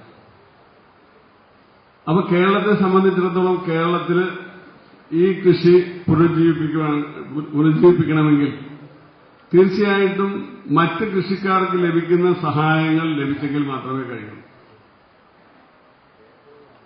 കോക്കനട്ട് ട്രേഡ് ഓർഗനൈസേഷൻ എന്ന് പറഞ്ഞൊരു സംഘടന ഇപ്പോൾ ലോകത്ത് പ്രവർത്തിക്കുന്നു. ആസിയാൻ കരാറുമായി അതിനടിമപ്പെട്ടിരിക്കുന്ന രാജ്യങ്ങളിലെ കൃഷിക്കാരെയും അവിടുന്ന് എക്സ്പോർട്ട് ചെയ്യുന്ന ഉൽപ്പന്നങ്ങളെയും ആ നാളികേര ഉൽപ്പന്നങ്ങളെയും അതിന് ഉത്പാദകരെയും സഹായിക്കുന്നതിന് വേണ്ടിയുള്ള സംഘടന. അപ്പൊ കേന്ദ്ര ഗവൺമെന്റ് തീർച്ചയായിട്ടും ഇപ്പം നരേന്ദ്രമോദിയെ സംബന്ധിച്ചിടത്തോളം ഞങ്ങൾ ഡൽഹിയിൽ പോകുന്നു പറഞ്ഞത് അതിനുവേണ്ടിയാണ്. നരേന്ദ്രമോദിയെ സംബന്ധിച്ചിടത്തോളം വേൾഡ് ബാങ്കിനും അതുപോലെ തന്നെ IMFനും എതിരായി ബ്രിക് എന്ന് പറഞ്ഞ ബ്രിക് രാജ്യങ്ങളുടെ ഒരു ബാങ്ക് തന്നെ തുടങ്ങി. അപ്പൊ അതുപോലെ ഈ ആസിയൻ കരാറ്, ആ കരാറിന് അടിമപ്പെട്ടുകൊണ്ടാണ് കേരളത്തിലെ ഈ നാണ്യവിളകൾക്കാണെങ്കിലും നാളികേരത്തിനാണെങ്കിലും ഈ പറഞ്ഞ രീതിയിലുള്ള മാറ്റമുണ്ടായിട്ടുള്ളത്. അപ്പൊ അത്തരത്തിലുള്ള ഓർഗനൈസേഷനുകളുമായി ബന്ധപ്പെടുവാൻ കഴിയുന്ന ഒരവസ്ഥ അല്ലെങ്കിൽ അതിന്റെ വാതിൽ തുറന്നിട്ടിരിക്കുകയാണ് കേന്ദ്ര ഗവൺമെന്റ്. അത് ഉപയോഗിക്കുവാൻ നമ്മുടെ കേരളത്തിലെ നാളികേര കൃഷിക്കാർ കഴിയും. അതുകൊണ്ടാണ് ഞങ്ങൾ നാളികേര നാളികേരത്തിന് ഇപ്പൊ 20 രൂപയൊക്കെ വിലയുണ്ട്. അതുകൊണ്ട് നാളികേരത്തിന് എന്താ പ്രശ്നം എന്നാണ് ആളുകൾ ചോദിക്കുന്നത്. നാളികേരത്തിന് പ്രശ്നമില്ല. നാളികേരം ഉണ്ടെങ്കിൽ വിലയും കിട്ടും. പക്ഷെ നാളികേരം ഉണ്ടാവുന്നില്ല. നാളികേരം ഉണ്ടാവണമെങ്കിൽ ഇപ്പൊ വേരിയൽ രോഗം, ആ രോഗം വന്നൊരു തെങ്ങ് നഷ്ടപ്പെട്ട പകരം തെങ്ങ് വയ്ക്കുന്നില്ല. നേരെ മറിച്ച് അപ്പൊ തെങ്ങ് ഇപ്പൊ ഞങ്ങളുടെ നാട്ടിൽ, ഞാൻ റബ്ബർ കൃഷിക്കാരുടെ നാട്ടിൽ നിന്ന് വരുന്ന ആളാണ്. ആ റബ്ബർ കൃഷിയെ സംബന്ധിച്ചിടത്തോളം റബ്ബർ വെട്ടി അതിന് പാല് കിട്ടാതാവുന്ന സമയത്ത് വെട്ടി സ്ലോട്ടർ ടാപ്പിങ്ങിന് കൊടുത്തു കഴിഞ്ഞ് അടുത്ത കുഴി കുത്തുന്നത് മൂലം റബ്ബർ ഉൽപാദനം വരെയുള്ള അതിന്റെ വളത്തിന്റെ വില തന്നെ അത് മുഴുവൻ റബ്ബർ ബോർഡ് നൽകുകയാണ്. അപ്പൊ അത്തരത്തിൽ ഈ കൃഷിക്കാരെ സഹായിക്കുവാനുള്ളൊരു ബാധ്യത കേരള ഗവൺമെന്റ് ഏറ്റെടുക്കണം. ഇത് നിരവധി കർഷക സംഘടനകൾ, ഞങ്ങൾ മാത്രമല്ല, UDF ഉള്ള സമയത്ത് UDFലെ എല്ലാ കൃഷിക്കാരുടെ സംഘടനകളും കൂടി നീരയെക്കുറിച്ചുള്ള യോഗം വിളിക്കുമ്പോൾ കൃഷ്ണകുട്ടി സഭ ഉൾപ്പെടെയുള്ള എല്ലാവരും ഉണ്ട്. എല്ലാ കൃഷിക്കാരുടെ സംഘടനകളും കോൺഗ്രസിന്റെ കൽപ്പവാടി ഉൾപ്പെടെയുള്ളവർ എല്ലാവരും കൂടി ചേർന്ന് ആവശ്യപ്പെട്ടതാണ്. അപ്പൊ നീരയ്ക്ക് വേണ്ടി ഇപ്പൊ ചെയ്യാൻ പോകണം എന്താ? നീരയുടെ പേരിൽ കോടിക്കണക്കിന് രൂപ അടിച്ചു മാറ്റാനുള്ള പരിപാടിയായിട്ട് കടലത്താവെന്ന് അറിയുക. അവിടെ നീര ഉണ്ടാവില്ല. ഞങ്ങളുടെയൊക്കെ നാട്ടിൽ ചില ഓർഫനേജുകളുണ്ട്. ഈ ചെവി കേൾക്കാൻ പാടില്ലാത്ത അല്ലെങ്കിൽ മറ്റേ കണ്ണു കാണാൻ പാടില്ലാത്തവരൊക്കെ സംരക്ഷിക്കുന്നത്. അവിടെ 5-6 പിള്ളേരെ കാണുള്ളൂ. ഈ 6 പിള്ളേരെ നോക്കുന്നതിന് വേണ്ടി 2 ആയമാര് പഠിപ്പിക്കുന്ന ഒരാള്, കെട്ടിടം, ഇതിന്റെ എല്ലാം പണം കൊടുക്കുന്ന കേന്ദ്രമാണ്. അപ്പൊ ഈ 2 or 3 ഇവരെ സംരക്ഷിക്കാൻ വേണ്ടിയാണ് ചെയ്യുന്നത്. അതുപോലെയാണ് ഇനി വരാൻ പോകുന്നത്. നീര ഉൽപ്പാദിപ്പിക്കുവാൻ കഴിയാത്ത സ്ഥലങ്ങളിൽ അല്ലെങ്കിൽ ആ തെങ്ങ് കൃഷിയുള്ള സ്ഥലങ്ങളിൽ ഈ കോടിക്കണക്കിന് രൂപ കേന്ദ്ര ഗവൺമെന്റിന്റെയും കേരള ഗവൺമെന്റിന്റെയും സബ്സിഡി അത് വാങ്ങിയെടുക്കുന്നതിനുള്ള കമ്പനികൾ രജിസ്റ്റർ ചെയ്ത് കഴിഞ്ഞു. അവിടെ കൃഷി അല്ല, നീര ഉണ്ടാക്കാൻ നടക്കില്ലല്ലോ. നീര ഉണ്ടാക്കാനല്ലോ നമ്മുടെ മുഖ്യമന്ത്രിയെ സംബന്ധിച്ചിടത്തോളം. ഇത്രയും സൂത്രശാലിയായിട്ടുള്ള മുഖ്യമന്ത്രി, അത് ഞങ്ങളുടെ ചെറുപ്പകാലം മുതൽ ഞാൻ കണ്ടിട്ടില്ലാത്ത മുഖ്യമന്ത്രി. നിങ്ങൾക്കൊരു പഴയ ഒരു നമ്മുടെ ആലപ്പുഴ KSUവിന്റെ സമ്മേളനം നടക്കും. അപ്പൊ MLA പറഞ്ഞ് ഞാൻ കണ്ടിട്ടുള്ള കഥയാണ്. ഇപ്പൊ ഇവിടെ സമ്മേളനം തെരഞ്ഞെടുക്കപ്പെട്ടത്, KSUവിന്റെ പ്രസിഡന്റായിട്ട് തെരഞ്ഞെടുക്കപ്പെട്ടത് വേണുഗോപാൽ പാലക്കാടുകാരനാണ്. ഇവർ രണ്ടുപേരുടെ പത്രത്തിൽ അവിടെ പോയി മനോരമയ്ക്ക് വന്നിട്ട് AKന്റെ പടം കൊടുത്തു. KSU പ്രസിഡന്റായി തെരഞ്ഞെടുത്തു എന്ന് പറഞ്ഞു. എന്ത് ചെയ്യാൻ പറ്റും? അങ്ങനെ കള്ളത്തരത്തിൽ തുടങ്ങിയ ഒരു പ്രസ്ഥാനമാണ് ഈ ആന്റണി കോൺഗ്രസ് എന്ന് പറയുന്ന സാധനം. അതിന്റെ നേതാക്കന്മാരാണ് ആന്റണിയും അതുപോലെ ഉമ്മൻചാണ്ടിയും അതുപോലെ ആളുകൾ. അവരെ ഇപ്പൊ ഇന്നത്തെ രാവിലത്തെ എന്താ എക്സൈസ് വകുപ്പ് മന്ത്രിക്കും അതിന് മുഖ്യമന്ത്രിക്കും കാശ് കൊടുത്തതിന്റെ കഥകാരം പറഞ്ഞില്ല. മാനസാറിന് മാത്രമാണ് പൈസ കിട്ടിയത്. പൈസ കിട്ടിയത് ഇവർക്കെല്ലാം കിട്ടിയിട്ടില്ലേ?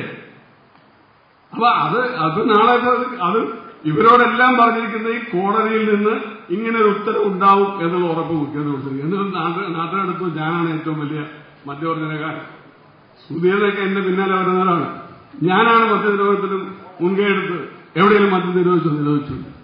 അപ്പൊ അത്ര സൂത്രശാലിയായിട്ട് ജനങ്ങളെ കബളിപ്പിച്ചുകൊണ്ട് മാനേജ് ചെയ്ത് മന്ത്രിസഭ കൊണ്ടുപോകുന്ന ഒരു മുഖ്യമന്ത്രി നമ്മുടെ രാജ്യം ഭരിക്കുകയാണ്. ഇവിടെ കൃഷിക്കാരനൊന്നും രക്ഷ കിട്ടത്തില്ല. ഇവിടെ പണം പോകുന്നത് വേറെ മാർഗത്തിലൂടെയാണ്. ആറന്മുള KGS ഗ്രൂപ്പിന്റെ വിമാനത്താവളത്തിൽ ഞങ്ങളൊക്കെയുള്ള ഗൗരവമുണ്ടെന്ന് 10% ഷെയർ എടുക്കാൻ തീരുമാനിച്ചിട്ടുണ്ട്. ഇവിടെ പിന്നെ തീരുമാനമാണ്, അല്ലെങ്കിൽ ഒരു കൺട്രോൾ ഉണ്ടാവില്ല. അതുകൊണ്ട് 10% ഷെയർ അതിന് കൊടുത്തു. അവരിപ്പോ 45 മീറ്റർ ഇതെടുത്തിന്റെ ഗവൺമെന്റ് സ്ഥലം എടുത്ത് കൊടുക്കണം. ആ സ്ഥലം എടുത്ത് കൊടുക്കുമ്പോൾ എത്ര കോടിക്കണക്കിന് ഉറുപ്പികയാണ് വരുന്നത്. അതിനപ്പുറത്തൊക്കെ ആളുകൾ സ്ഥലം വാങ്ങിച്ചു തുടങ്ങി. സ്ഥലം നേരത്തെ ഇവിടെ ആളുകൾ വാങ്ങിച്ചതിന് ശേഷമാണ് പിന്നെ സ്ഥലമെടുപ്പിനെ കുറിച്ച് ആലോചിക്കുന്നത്. അതുവരെ 30 മീറ്റർ മതി തുടങ്ങി. ഈ സ്ഥലം വലുത് വാങ്ങിച്ചു കൂട്ടി. അപ്പൊ അങ്ങനെയുള്ള ഒരു ഗവൺമെന്റാണ് കേരളം ഭരിക്കുന്നത്. ഈ ഗവൺമെന്റിൽ നിന്ന് നീതി ലഭിക്കും എന്ന് നമ്മളാരും പ്രതീക്ഷിച്ച കാര്യം. അപ്പൊ നിങ്ങൾ ചോദിക്കും ഞങ്ങളാരും പറഞ്ഞു. ഞങ്ങളൊക്കെ അത് പറഞ്ഞിട്ട് സ്ഥിരമായി പറഞ്ഞുകൊണ്ടിരുന്നതാണ്, പത്രത്തിലും പറഞ്ഞിട്ടുണ്ട്. അപ്പൊ ഇത്തരത്തിലുള്ള അഴിമതിയും അതുപോലെ തന്നെ അവിടെ പാർശ്വവർത്തികളും പ്രവാസികളുടെ പ്രമാണികളുടെ കാര്യങ്ങളും മാത്രം നടത്തിക്കൊടുക്കുവാൻ വേണ്ടിയുള്ള ഒരു ഗവൺമെന്റാണ് കേരളം ഭരിക്കുന്നത്. നാളികേര കൃഷിക്കാരുടെ കാര്യമോ മറ്റു കൃഷിക്കാരുടെ കാര്യം നോക്കാൻ അവർക്ക് സമയമില്ല. അതുകൊണ്ടാണ് ഞങ്ങൾ നാളികേര കൃഷിക്കാരുടെ മാത്രം കാര്യം പറയുന്നതിനും അതിനുവേണ്ടി സമരം ചെയ്യുവാനും അതിനുവേണ്ടിയുള്ള പ്രചരണം നടത്തുവാനും അതിനുവേണ്ടി പ്രായോഗിക പ്രവർത്തനങ്ങൾ ഈ സ്വയം സഹായ സംഘങ്ങൾ ഉൾപ്പെടെയുള്ളത് ഉണ്ടാക്കിയ അത്തരത്തിലുള്ള പ്രായോഗിക പ്രവർത്തനങ്ങളും ഇതെല്ലാം കൂടി ഞങ്ങൾ സംയുക്തമായി ചെയ്യുവാൻ തീരുമാനത്തിന്റെ അടിസ്ഥാനത്തിലാണ് ഈ കൺവെൻഷൻ വിളിച്ചു ചേർത്തിട്ടുള്ളത്. ഇതിൽ പങ്കെടുത്തിട്ടുള്ള എല്ലാ നല്ലവരായിട്ടുള്ള CMVയുടെയും JS-ന്റെ പ്രവർത്തകരും അല്ലാത്ത കൃഷിക്കാരെയും ഇതിൽ പങ്കെടുത്തിട്ടുള്ള ആളുകളെയും പങ്കെടുക്കുവാൻ വരുന്ന ആളുകളെയും മാധ്യമ സുഹൃത്തുക്കളെയും എല്ലാം ഒരിക്കൽ കൂടി അഭിനന്ദിച്ചുകൊണ്ടും സ്വാഗതം ചെയ്തുകൊണ്ടും ഞാൻ അധ്യക്ഷ പ്രസംഗം അവസാനിപ്പിക്കുന്നു. അടുത്തായി ശ്രീ കൃഷ്ണൻകുട്ടി നിങ്ങളോട് സംസാരിക്കും.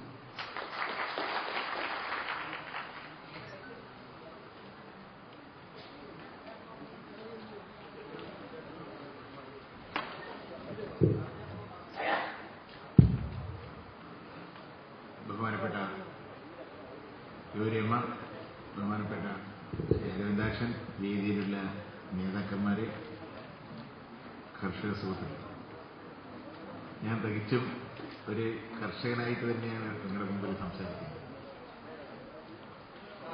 ഇന്ന് പൊതുവേ കൃഷിക്കാരനെ ആർക്കും ആവശ്യമില്ല. ഒരു ദിവസം പ്ലാനിംഗ് ബോർഡിന്റെ കണക്ക് പറയുന്നുണ്ട്. ഒരു ദിവസം 2500 പേരാണ് കൃഷി ഉപേക്ഷിക്കുന്നത്. അരമണിക്കൂറിന് ഒരാൾ ആത്മഹത്യ ചെയ്യുന്നു. കഴിഞ്ഞ പാർലമെന്റ് സമ്മേളനത്തിൽ, ഇപ്പോഴല്ല, ഈ ഗവൺമെന്റിലെ UPA ഗവൺമെന്റ് ഉണ്ടാകുമ്പോൾ ഒരു 38 ദിവസം ലോക്പാൽ ചർച്ച ചെയ്യാൻ വേണ്ടി ഒരു പാർലമെന്റ് കൂടി. അന്ന് 1768 കൃഷിക്കാരൻ ആത്മഹത്യ ചെയ്തു. 5 മിനിറ്റ് പോലും പാർലമെന്റിൽ ചർച്ച ചെയ്തില്ല. അന്ന് ഒരു കാര്യം ചർച്ച ചെയ്തു, കിങ്ഫിഷറുടെ കാര്യം ചർച്ച ചെയ്തു. അയാളുടെ സാമ്പത്തിക ബുദ്ധിമുട്ട്, അയാളുടെ പരാധീനത, അയാൾക്ക് എങ്ങനെ രക്ഷിക്കാം എന്നുള്ളതിനെ കുറിച്ച് പാർലമെന്റിൽ ചർച്ച ചെയ്തു. ഈ കൃഷിക്കാരൻ മരിച്ചപ്പോൾ ഒരു മിനിറ്റ് പോലും ചർച്ച ചെയ്തില്ല. ഇപ്പൊ നമ്മുടെ പാർലമെന്റിന്റെ സ്വഭാവം അതാണ്. കേരളത്തിൽ 56 ആളുകൾ മരിച്ചു. എത്ര സമയം നമ്മുടെ അസംബ്ലി ചർച്ച ചെയ്തു എന്ന കാര്യം നമുക്കൊക്കെ ആലോചിക്കേണ്ടതാണ്. കൃഷിക്കാരെന്നുള്ള നിലയ്ക്ക് നമ്മളെ ജനപ്രതിനിധികൾ കണക്കാക്കുന്നുണ്ടോ, പാർലമെന്റോ അസംബ്ലിയോ നമ്മളെ വേണ്ടത്ര കണക്കാക്കുന്നുണ്ടോ എന്നുള്ളത് പരിശോധിക്കണം. ഞാനിപ്പോ തെങ്ങ് കൃഷിക്കാരുടെ മാത്രം കാര്യമല്ല, എല്ലാ പൊതുവായിട്ടുള്ള കൃഷിക്കാരുടെ സ്ഥിതി ഇതാണ്. ഞാൻ ഇന്ന് വരുമ്പോ പാലക്കാട്ടിനാണ്. കഴിഞ്ഞ കൊല്ലം പാലക്കാട്ടിലെ തക്കാളി കൃഷിക്കാരന് 1 കിലോ തക്കാളിക്ക് 50 രൂപ വിലയുണ്ട്. ഇന്ന് എത്രയാ വില അറിയോ? 2 രൂപ. ആ കൃഷിക്കാരൻ എങ്ങനെ ജീവിക്കും? എന്തുകൊണ്ട് കാരണം എന്ന് അന്വേഷിക്കാതെ ആരാ അന്വേഷിക്കേണ്ടത്? ഇവിടുത്തെ ജനപ്രതിനിധികളും ഗവൺമെന്റും ഭരണകൂടമാണ്. ചിന്തിക്കുന്നേയില്ല, അതിനെക്കുറിച്ച് ആലോചനയില്ല.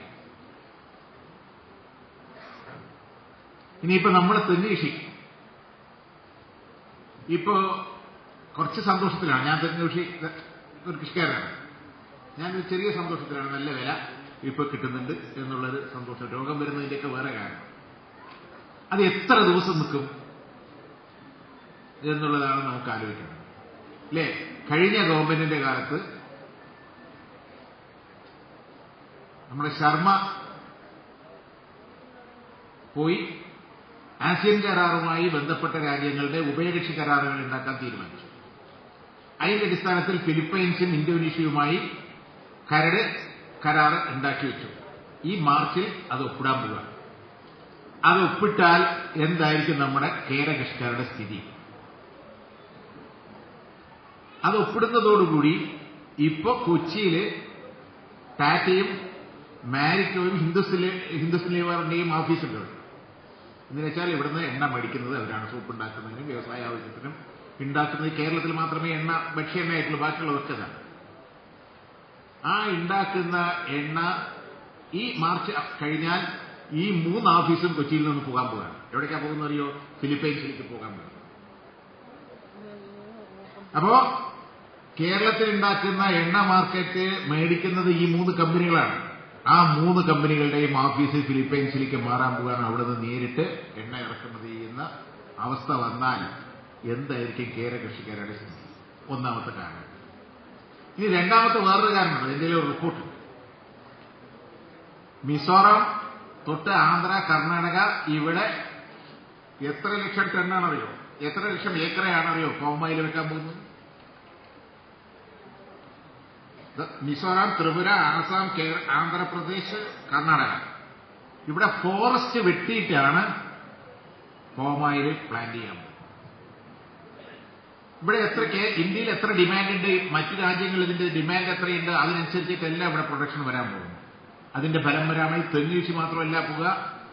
ഞങ്ങളുടെ ഇവിടെയൊക്കെ തമിഴ്നാട്ടിൽ ഞങ്ങളുടെ ബോർഡറിലൊക്കെ നിലക്കടല, ഗ്രൗണ്ട് എള്ള്, ഓയിൽ, ഈ ഓയിൽ സീഡ്സ് കംപ്ലീറ്റ് ആയിട്ട് ഇല്ലാതെയാവും, തുടച്ചു നീക്കപ്പെടും ഈ കൃഷിക്കാരൻ. അതോടുകൂടി ഇവിടുത്തെ തെങ്ങ് കൃഷിയും നാമാവശേഷമാകാണ്. അപ്പോൾ ഭരണകൂടത്തിനോ MP-മാർക്കോ MLA-മാർക്കോ ഒരു ശ്രദ്ധയും ഇതിനെക്കുറിച്ചില്ല. ഇത് ഇപ്പോഴത്തെ ഏറ്റവും ലേറ്റസ്റ്റ് റിപ്പോർട്ടാണ്.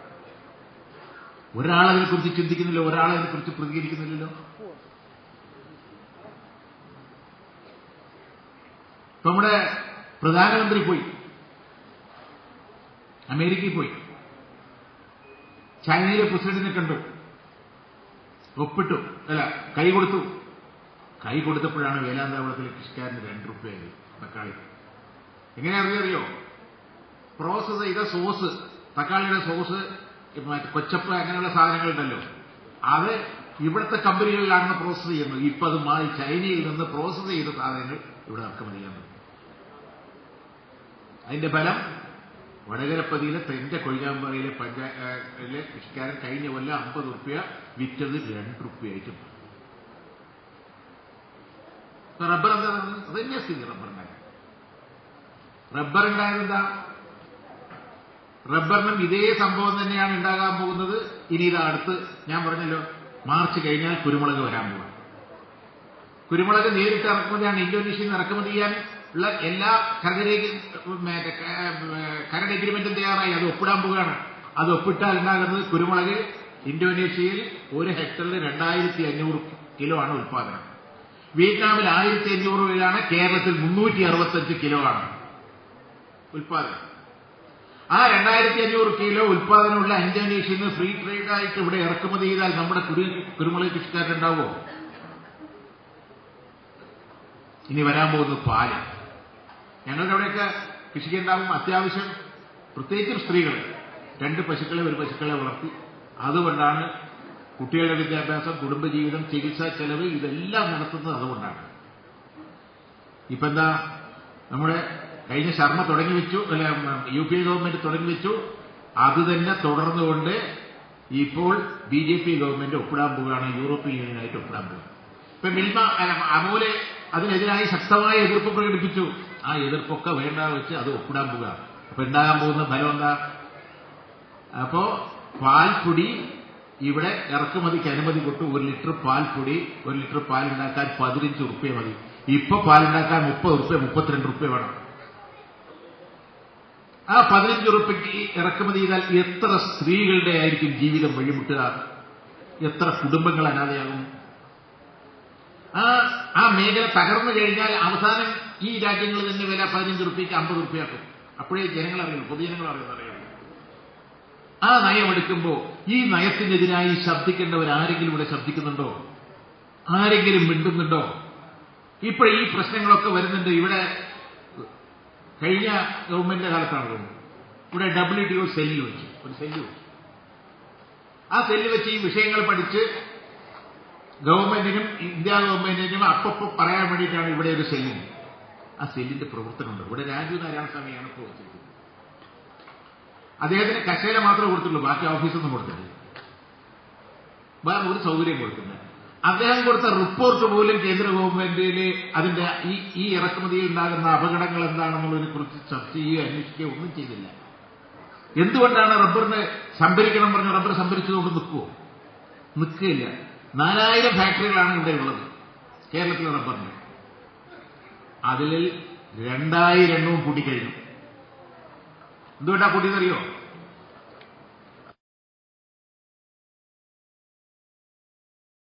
മറ്റു രാജ്യങ്ങളിൽ നിന്ന് ഇറക്കം ചെയ്യാനുള്ള അനുമതി കൊടുത്തു. അതിന്റെ ഫലമായി ഇത് മുഴുവൻ തകരാണ്. ഇപ്പൊ ടയർ നേരിട്ട് ഇറക്കുമതി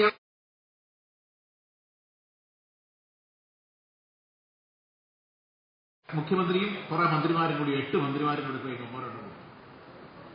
ആ മെമ്മോറണ്ടത്തിൽ കൊടുത്തതിൽ ഈ അപകടങ്ങൾ ഒന്നുമേ പറഞ്ഞില്ലല്ലോ. ആകെ സംഭരിക്കണം എന്നേ പറഞ്ഞുള്ളൂ. ഈ കരാറിന്റെ എഗ്രിമെന്റിലെ ക്ലാസ് വെച്ച് നമുക്കത് എങ്ങനെ തടയണം എന്നുള്ളത് ഒന്നും അതിൽ പറഞ്ഞില്ല. ഇവിടുത്തെ തൊഴിലാളികളുടെയോ കൃഷിക്കാരുടെയോ പ്രയാസങ്ങളൊന്നും ഇവിടെ പറഞ്ഞില്ല. ഇറക്കുമതി താങ്ങുവില ഉണ്ടാക്കണം എന്നേ പറഞ്ഞുള്ളൂ. യഥാർത്ഥത്തിൽ താങ്ങുവില ഉണ്ടാക്കിയതുകൊണ്ട് നിൽക്കുമോ? ഈ പ്രശ്നങ്ങൾ അവതരിപ്പിക്കേണ്ടതല്ലേ? ഈ പ്രശ്നങ്ങൾ WTO സെല്ല് അതിൽ പറഞ്ഞിട്ട് പോലും ആ മെമ്മോറണ്ടത്തിൽ ഒരു വരി പോലും അതിൽ ചേർക്കില്ല. അപ്പോ കൃഷിക്കാരുടെ യഥാർത്ഥ പ്രശ്നങ്ങൾ അത് പഠിക്കുകയും അത് അവതരിപ്പിക്കാനും ഇല്ലാത്ത ഭരണകൂടത്തിന് അതിന് താല്പര്യമില്ലാത്ത ഒരു സ്ഥിതിയിലാണ് ഇപ്പോൾ വന്ന് നിൽക്കുന്നത്. ഇതൊക്കെയാണ് നമ്മുടെ രാജ്യത്തിന്റെ സ്ഥിതി. ഇതൊരു ഭയാനകമായ ഒരു സ്ഥിതിയാണ്. നെൽകൃഷി 8 ലക്ഷം ഉണ്ടായത് ഇപ്പോ 2 ലക്ഷത്തിൽ താഴെയായി ചുരുങ്ങി. തെങ്ങ് കൃഷി കുറഞ്ഞു കൊണ്ടുവരാനും ഇപ്പൊ തൽക്കാലം ഒരു വില കിട്ടിയപ്പോൾ അത് നിൽക്കുകയാണ്. റബ്ബർ പോകാൻ പോവുകയാണ്. ഇവിടെയൊക്കെ ഈ ഭൂമി കൃഷിക്കാരനല്ലാത്ത കള്ളപ്പണക്കാരുടെ ഈ ഭൂമി മാറി മാറി വരികയാണ്. അപ്പൊ ഇത് തടയാൻ വേണ്ടി എന്ത് ചെയ്യാൻ സാധിക്കുമെന്നുള്ളതിനെക്കുറിച്ച് ഗവൺമെന്റ് തന്നെ ഒരു കമ്മിറ്റി വെച്ചു. ഞാനിപ്പോൾ ഗവൺമെന്റ് ചോദിച്ചു. അത് ഞാൻ തന്നെ അതിന്റെ ചെയർമാനായിരുന്നു. ബാക്കി എല്ലാ ഡോക്ടർമാരും വിദഗ്ധന്മാരും എല്ലാവരും തമിഴ്നാട് യൂണിവേഴ്സിറ്റിയിലേക്ക് എല്ലാവരും ഉണ്ട്. എല്ലാ പ്രഗത്ഭന്മാരുണ്ട്. ഹേലി സാറുണ്ട്. എല്ലാവരും ഉണ്ട്. ഒരു റിപ്പോർട്ട് കഴിഞ്ഞ് കഴിഞ്ഞ ജൂലൈ 8-ാം തീയതി നിയമസഭ ചർച്ച ചെയ്തു. നിയമസഭ ഭരണവും പ്രതിപക്ഷമൊക്കെ വളരെ ഗംഭീരമായിട്ട് പറഞ്ഞു, നന്നായിട്ട് പറഞ്ഞു, നല്ല രീതിയിൽ പറഞ്ഞു. പക്ഷെ അത് നടപ്പാക്കാൻ ഗവൺമെന്റ് തയ്യാറുണ്ടോ? അതിലൊരു പ്രധാനപ്പെട്ട പ്രശ്നം പറഞ്ഞു. ഈ ആത്മഹത്യ ചെയ്യുന്ന കൃഷിക്കാരനെയൊക്കെ മുന്നിൽ കണ്ടുകൊണ്ടാണ് 331 നിർദ്ദേശങ്ങൾ വെച്ചിട്ടുണ്ട്. അതിലൊരു പ്രധാനപ്പെട്ട പ്രശ്നം പറഞ്ഞത് ഇവരെ സംരക്ഷിക്കാൻ ഫാർമേഴ്സ് ഇൻകം ഗ്യാരണ്ടി ആക്ട് കൊണ്ടുവരണം. ഒരു ഏക്കർ ചെയ്താൽ കൃഷി ചെയ്താൽ അവർക്ക് ഇന്നത് കിട്ടുമെന്നുള്ളൊരു ഉറപ്പ് വേണം. 2 പശുവിനെ വളർത്തിയാൽ ഞങ്ങൾക്ക് ഇന്നത് വരുമാനം കിട്ടുന്നുള്ളത് ഉറപ്പ് വേണ്ടേ? മറ്റെല്ലാ തൊഴിലിനും ഉറപ്പുണ്ടല്ലോ. സ്കൂളിൽ പിയൂണായ ഉറപ്പുണ്ട്. വേറെ എന്ത് തൊഴിലിന് പോയാലും 30-ാം തീയതി ഇത്ര ദിവസം ഇത്ര ഉറപ്പുണ്ട്. കൃഷിക്കാരൻ എന്താ ഒരു ഉറപ്പുള്ളത്? ആ ഒരു ഉറപ്പ് വേണം. ഞാൻ ചോദിക്കട്ടെ, ഈ 120 കോടി ജനത്തെയും 100 കോടി കന്നുകാലികളെയൊക്കെ തീറ്റിപ്പോറ്റുന്നത് ഈ കൃഷിക്കാരൻ ഉണ്ടാക്കിയതുകൊണ്ട് തന്നെയാണ്.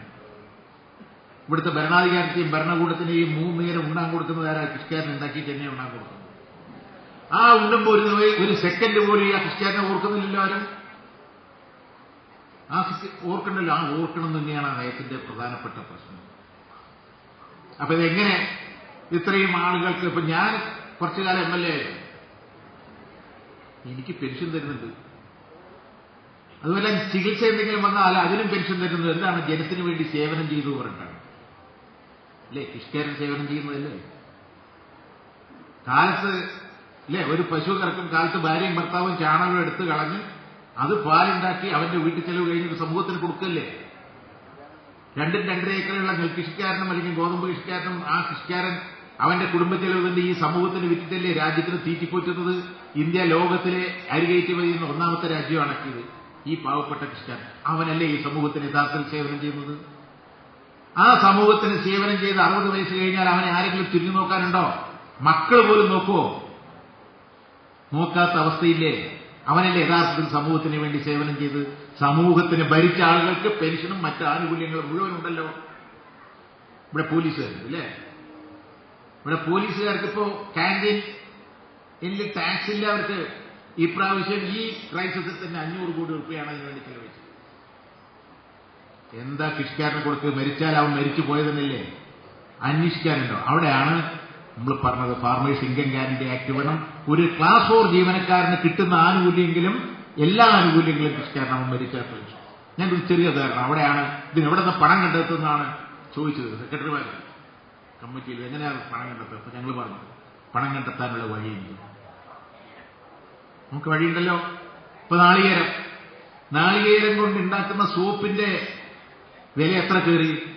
ആ ലാഭത്തിലെ ഒരു വിഹിതം അതുണ്ടാക്കിയ തെങ്ങ് കൃഷിക്കാരനും അത് കയറിയ തൊഴിലാളിക്ക് അവകാശപ്പെട്ടതല്ലേ? ഞങ്ങളുടെ അവിടുത്തെ പാലക്കാട് ജില്ലയിലെ മട്ടമില്ലേ, നിങ്ങളിവിടെ സൂപ്പർ മാർക്കറ്റിൽ വിൽക്കുന്നത് 50 ഉറുപ്പിക്കാണ്. ആ 50 ഉറുപ്പിക്കേറ്റാൽ കൃഷിക്കാരന് എത്ര ഉറുപ്പ് കിട്ടും അറിയോ? 22 ഉറുപ്പ് 60 പൈസ കിട്ടും. അപ്പൊ ഇത്രയും ലാഭം. ആ 50 ഉറുപ്പിയിലെ 1 ഉറുപ്പ്യ നീ മാറ്റിവെച്ചാൽ 40 ലക്ഷം ടൺ അരിയാണ് വെക്കുന്നത്. 400 കോടി ഉറുപ്പ് കിട്ടും. ആ 400 കോടി കിട്ടിയാൽ 1 ഏക്കർ കൃഷി ചെയ്യുന്ന കൃഷിക്കാരന് ഒരു ക്രോപ്പ് ചെയ്യാൻ 15,000 ഉറുപ്പ്യയും കൊടുക്കുക. അതിൽ പണിയെടുക്കുന്ന തൊഴിലാളിക്ക് 2,500 ഉറുപ്പ്യം വെച്ച് കൊടുക്കുക. അതിന് 50 കോടിയേ വേണ്ടുള്ളൂ. ബാക്കി 350 കോടിയില്ലേ? ആ 350 മാന്യമായി അവന് പെൻഷൻ കൊടുക്കുക. അവന്റെ മക്കൾക്ക് വിദ്യാഭ്യാസത്തിന് സൗജന്യം കൊടുക്കുക. പട്ടാളക്കാരുടെ മക്കൾക്ക് കൊടുക്കണ്ടല്ലോ. എല്ലാ ആനുകൂല്യം കൊടുക്കുന്നില്ലേ? ആ കർഷക തൊഴിലാളിക്ക് മാന്യമായ പെൻഷൻ കിടക്കണ്ടേ? 60 വയസ്സ് കഴിഞ്ഞാൽ ഇന്നത്തെ നിലയ്ക്ക് ഒരു 20,000 ഉറുപ്പ്യെങ്കിലും പെൻഷൻ കിട്ടണ്ടേ? അപ്പൊ കർഷക തൊഴിലാളി രംഗത്ത് ആളെ കിട്ടും. അപ്പോഴേ ഗൗരവം പറഞ്ഞപ്പോൾ ആളെ കിട്ടാനില്ല എന്നുള്ളതുണ്ടല്ലോ. ആളെ കിട്ടാൻ തനിയെ വരും ആളുകൾ. ഇതിലേക്ക് ഒരു ആനുകൂല്യം കിട്ടും, ഇതിലൊരു അംഗീകാരം കിട്ടും എന്ന് തോന്നൽ വന്നാൽ ഈ കാർഷിക രംഗത്തേക്ക് ആളുണ്ടാവും. അത് കിട്ടാനുള്ള പണം ഉണ്ടാക്കാനുള്ള വഴി പറഞ്ഞു. റബ്ബർ 21 കിലോ റബ്ബറാണ് ഒരു ടയർ ഉണ്ടാക്കാനുള്ള ആവശ്യം. അത് എത്രയ്ക്ക് ഉറപ്പിക്കാൻ വെക്കണം? 17,000 ഉറുപ്പിക്കാൻ വെക്കണം. ആ 17,000 ഉറുപ്പിക വെക്കുന്ന ആ ലാഭത്തിൽ ഒരു വിഹിതം ആ ഉണ്ടാക്കിയ കൃഷിക്കാരനും അതിലുണ്ടാക്കിയ ടാപ്പ് ചെയ്ത തൊഴിലാളിക്ക് അവകാശപ്പെട്ടതല്ലേ? അതാണ് അവകാശ ലാഭം എന്നുള്ള ഒരു പുതിയ ഇത് ആ നയത്തിൽ വെച്ചു. അത് നടപ്പാക്കണമെന്ന് കഴിഞ്ഞ ജൂലൈ 8-ാം തീയതി ഭരണവും പ്രതിപക്ഷവും വളരെ ശക്തമായി ആവശ്യപ്പെട്ടു. നടപ്പാക്കാൻ നിയമനിർമ്മാണം നടത്തണ്ടേ?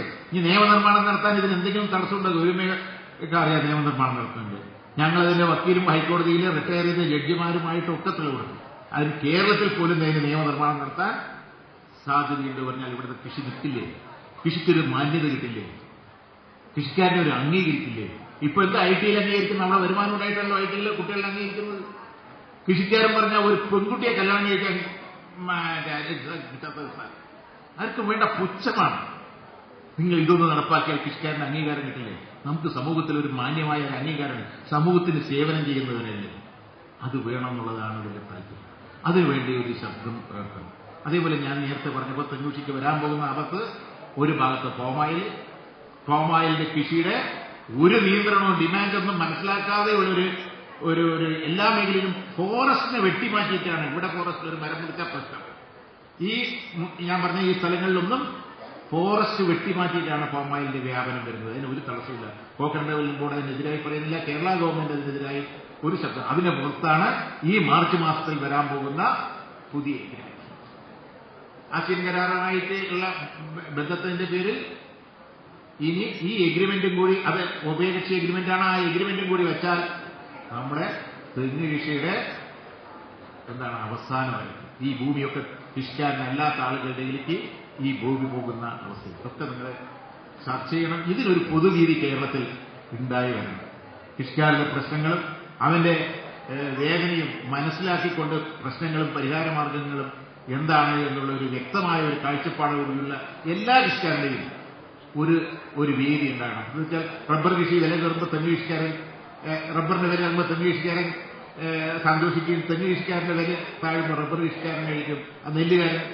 അതല്ലാതെ എല്ലാ കൃഷിക്കാരുടെയും പൊതു ആവശ്യങ്ങൾ എന്നുള്ള ഒരു പൊതുവേദി കേരളത്തിൽ അത്യാവശ്യമാണ്. അല്ലെങ്കിൽ ഈ മേഖലയിൽ നിന്ന് ആളുകൾ തുടച്ചു മാറ്റപ്പെടും. ഇത് മാത്രമല്ല, ഇനിയിപ്പോൾ പെട്രോളിന്റെ വില, ഡീസലിന്റെ വില ഇപ്പൊ 80 ഉറുപ്പിയാക്കാനാണ് സൗദി അറേബ്യ തീരുമാനിച്ചിരിക്കുന്നത്. എന്ന് വെച്ചാൽ അമേരിക്കയുടെ വ്യാപാരം തടയാൻ വേണ്ടി $80 തീരുമാനിച്ചത്. അതിന്റെ ബലം എന്താണ്? ഗൾഫ് മേഖലയിൽ നിന്ന് ഒരു പരപ്പാളുകൾ മടങ്ങി വരാൻ പോകും. ഈ പ്രയാസങ്ങൾ ഇനി ആകെ രക്ഷകൾ കിട്ടാൻ പോകുന്നത് നമ്മുടെ ഈ കാർഷിക മേഖലയിൽ പിടിച്ചു നിൽക്കാനാണ്. കാർഷിക മേഖലയിലാണ്. ആ തരത്തിൽ ഈ കാര്യങ്ങളൊക്കെ മനസ്സിലാക്കി അതിന്റെ ഒരു നിർദ്ദേശം, വ്യക്തമായ നിർദ്ദേശം മുന്നോട്ട് വയ്ക്കുന്ന ഒരു സംഘടന അല്ലെങ്കിൽ ഒരു കോർഡിനേഷനോ എന്താണെന്ന് വെച്ചാൽ എല്ലാവരും ഈ കൂട്ടായ്മ ഉണ്ടാക്കിയെടുത്തൊരു ശക്തമായ സമരത്തിലേക്ക് കൊണ്ടുവരണം. അപ്പോഴേ ഭരണാധികാരിയും MLA-മാരും MP-മാരും ഭരണകൂടവും ഇതിനെതിരായി ക്ഷയിക്കുള്ളൂ. ഇത്രയും കാര്യങ്ങളാണ് എനിക്ക് നിങ്ങളെ മുമ്പിൽ പറയാനുള്ളത്. ഇത്രയും പറഞ്ഞുകൊണ്ട് എന്റെ വാക്കുകൾ അവസാനിപ്പിക്കുന്നു.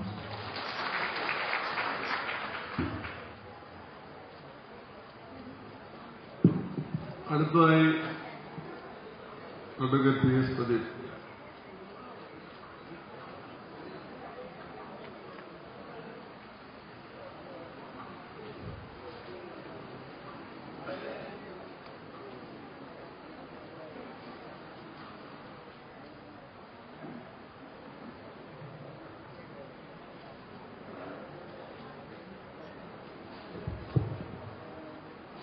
ബഹുമാന്യനായ അധ്യക്ഷൻ, CMB-യുടെ acting general secretary sir KR Ravidasan, ഈ സമ്മേളനം ഉദ്ഘാടനം ചെയ്ത സർവാദരണീയായ JSSന്റെ general secretary sir KR Ravichandran, ഇവിടെ മുൻപ് സംസാരിച്ച ജനതാദൾ നേതാവ് ശ്രീ കൃഷ്ണൻകുട്ടി അവർ, അതുപോലെ ഇവിടെ വേദിയിലുണ്ടായിരുന്ന CMB-യുടെ പോളിറ്റ് ബ്യൂറോ അംഗമായിട്ടുള്ള കണ്ണൻ, അതിലെ പാർട്ടിയുടെ JSSന്റെ സംസ്ഥാന സെക്രട്ടറി B. ഗോപൻ, JSSന്റെ സംസ്ഥാന വൈസ് പ്രസിഡന്റ് PR പൗത്രൻ, ജനാധിപത്യ കർഷക സമിതിയുടെ സംസ്ഥാന ജനറൽ സെക്രട്ടറി രാമപുരം ശിവാനന്ദൻ, അതുപോലെ ഈ പരിപാടിയുടെ എല്ലാവരുമായി പ്രവർത്തിച്ചുകൊണ്ടിരിക്കുന്ന സുജൻ, അതുപോലെ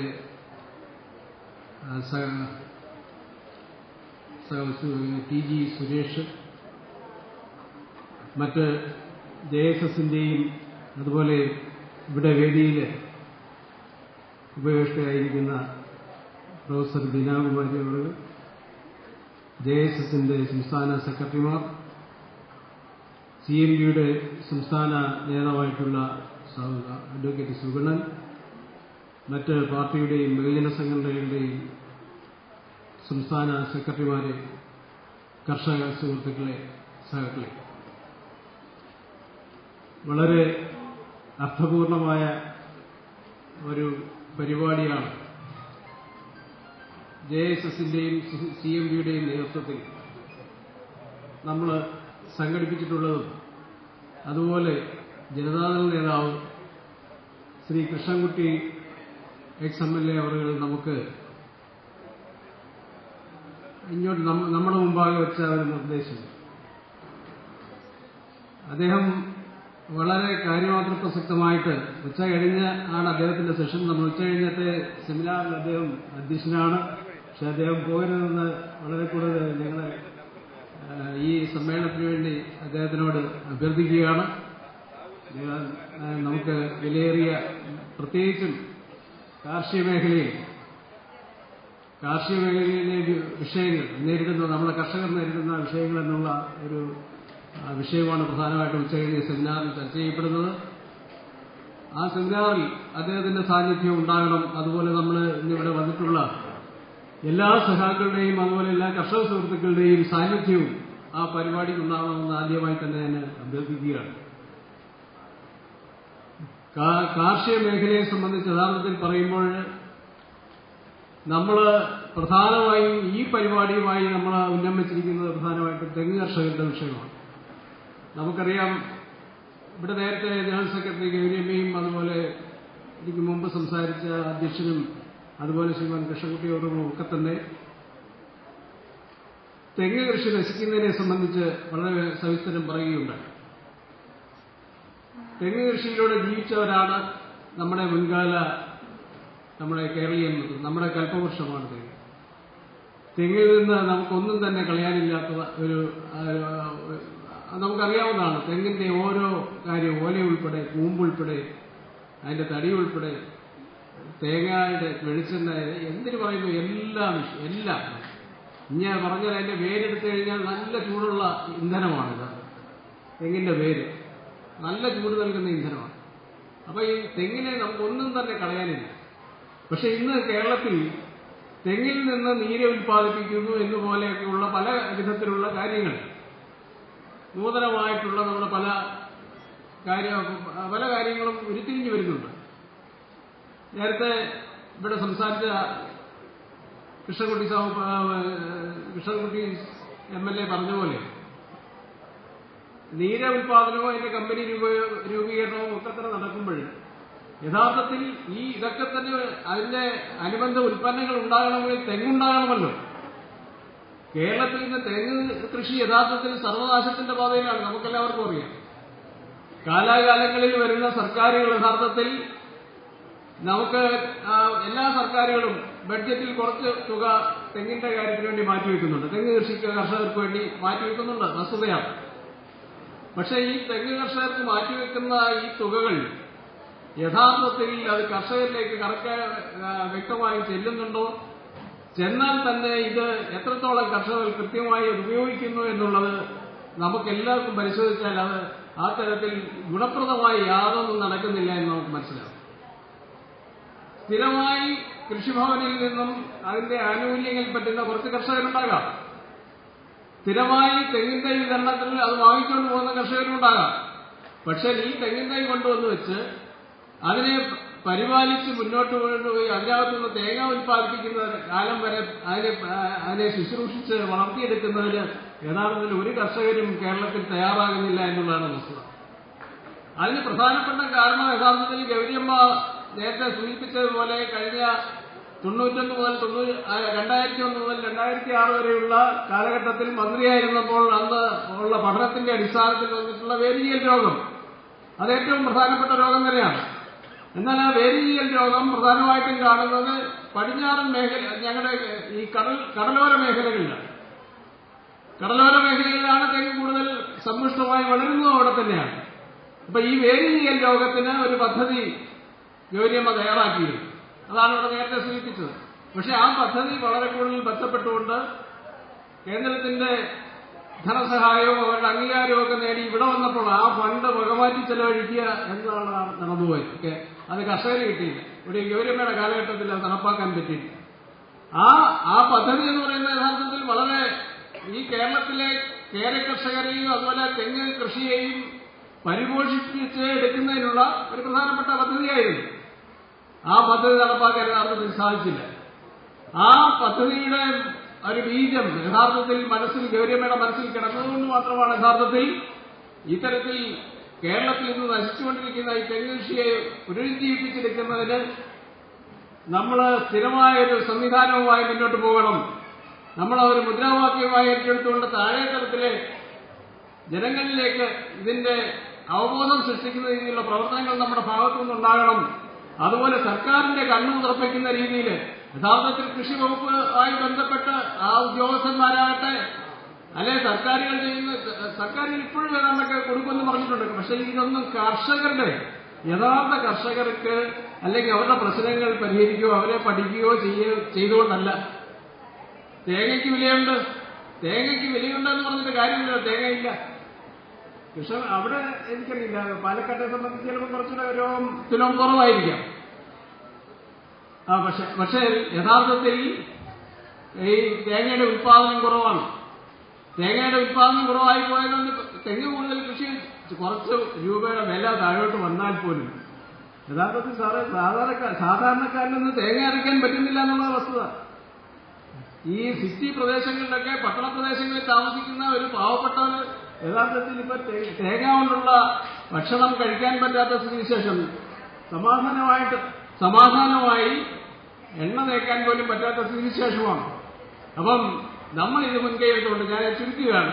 നമ്മൾ ഈ വിഷയം മുന്നിൽ വെച്ചുകൊണ്ട് ഈ ഒരു പ്രത്യേക മുദ്രാവാക്യവുമായി രംഗത്തിറങ്ങുന്നതിന് നേരത്തെ ഇവിടെ XMLA പറഞ്ഞ പോലെ കൃഷ്ണൻകുട്ടി XMLA പറഞ്ഞതുപോലെ തന്നെ നമുക്ക് ഒരു സ്ഥിര സംവിധാനം ഉണ്ടാകണം. ആ സംവിധാനം നമ്മൾ ആലോചിക്കുന്നുണ്ട്. അതിനുശേഷം നമ്മൾ ഈ പ്രവർത്തനവുമായിട്ട് യോജിച്ച് CMBയും JSS മാത്രമല്ല കേരളത്തിലെ കർഷക സുഹൃത്തുക്കളെ എല്ലാം തന്നെ യോജിപ്പിച്ചുകൊണ്ട് ഗൗരിയമ്മയുടെ നേതൃത്വത്തിൽ ഒരു സ്ഥിര സംവിധാനമായി നമ്മൾ മുന്നോട്ട് പോകാനാണ് നമ്മൾ ആഗ്രഹിക്കുന്നത്. അങ്ങനെ ഒരു പ്രസ്ഥാനമായി നമ്മൾ കേരളത്തിലെ കർഷകരുടെ വിഷയങ്ങൾ പരിഹരിക്കുന്ന ഒരു സ്ഥിര സമിതിയായി അതിന്റെ പ്രവർത്തനം വ്യാപിപ്പിക്കാൻ എല്ലാവിധമായിട്ടുള്ള സഹകരണം ഉണ്ടാവും, JSSന്റെ ഭാഗത്തുനിന്നും ഉണ്ടാവും എന്ന് മാത്രം പറഞ്ഞുകൊണ്ട് എന്റെ വാക്കുകൾ ഉപസംഹരിക്കുന്നു. എന്റെ വിപ്ലവാഭ്യർത്ഥന.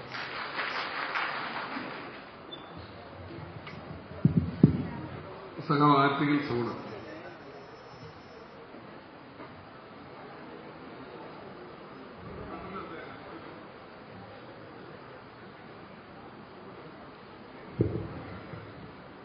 പ്രിയപ്പെട്ട അധ്യക്ഷൻ സാവ് അരുൺദാസൻ, ബഹുമാനിയായ സാവ് KR ഗൗരിയമ്മ, ജനതാദളിന്റെ നേതാവ് ശ്രീ കൃഷ്ണൻകുട്ടി, ഇവിടെ എത്തിച്ചേർന്നിട്ടുള്ള പ്രിയപ്പെട്ട JSSന്റെയും CMBയുടെയും നേതാക്കളെ, ഇവിടെ എത്തിച്ചേർന്നിട്ടുള്ള പ്രതിനിധി സഹാക്കളെ, സുഹൃത്തുക്കളെ, നമ്മുടെ സംസ്ഥാനത്തെ കാർഷിക മേഖല ചെന്നുപെട്ടിരിക്കുന്ന തകർച്ചയെ സംബന്ധിച്ച് എനിക്ക് മുമ്പ് സംസാരിച്ച നേതാക്കൾ നിങ്ങളോട് സൂചിപ്പിച്ചു കഴിഞ്ഞു.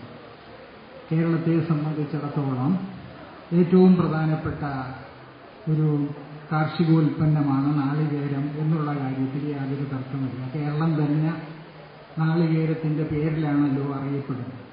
പക്ഷെ ഇന്ന് സ്ഥിതി വളരെ പരിതാപകരമായി അതിനെ സംബന്ധിച്ചിടത്തോളം മാറിയിട്ടുണ്ടെങ്കിലും അത് ശ്രദ്ധിക്കാനോ അതിന് പരിഹാരം കാണാനോ ആരും ഇന്ന് രംഗത്ത് വരുന്നില്ല. കാർഷിക മേഖലയെ സംബന്ധിച്ച് നാളികേരത്തിന് മാത്രമല്ല പ്രശ്നമുള്ളത്.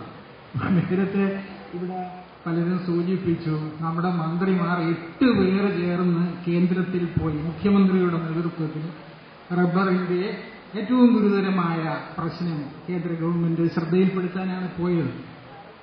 പക്ഷേ ഈ നാളികേരത്തെ സംബന്ധിച്ച് അവരൊന്നും സംസാരിക്കുന്നില്ല.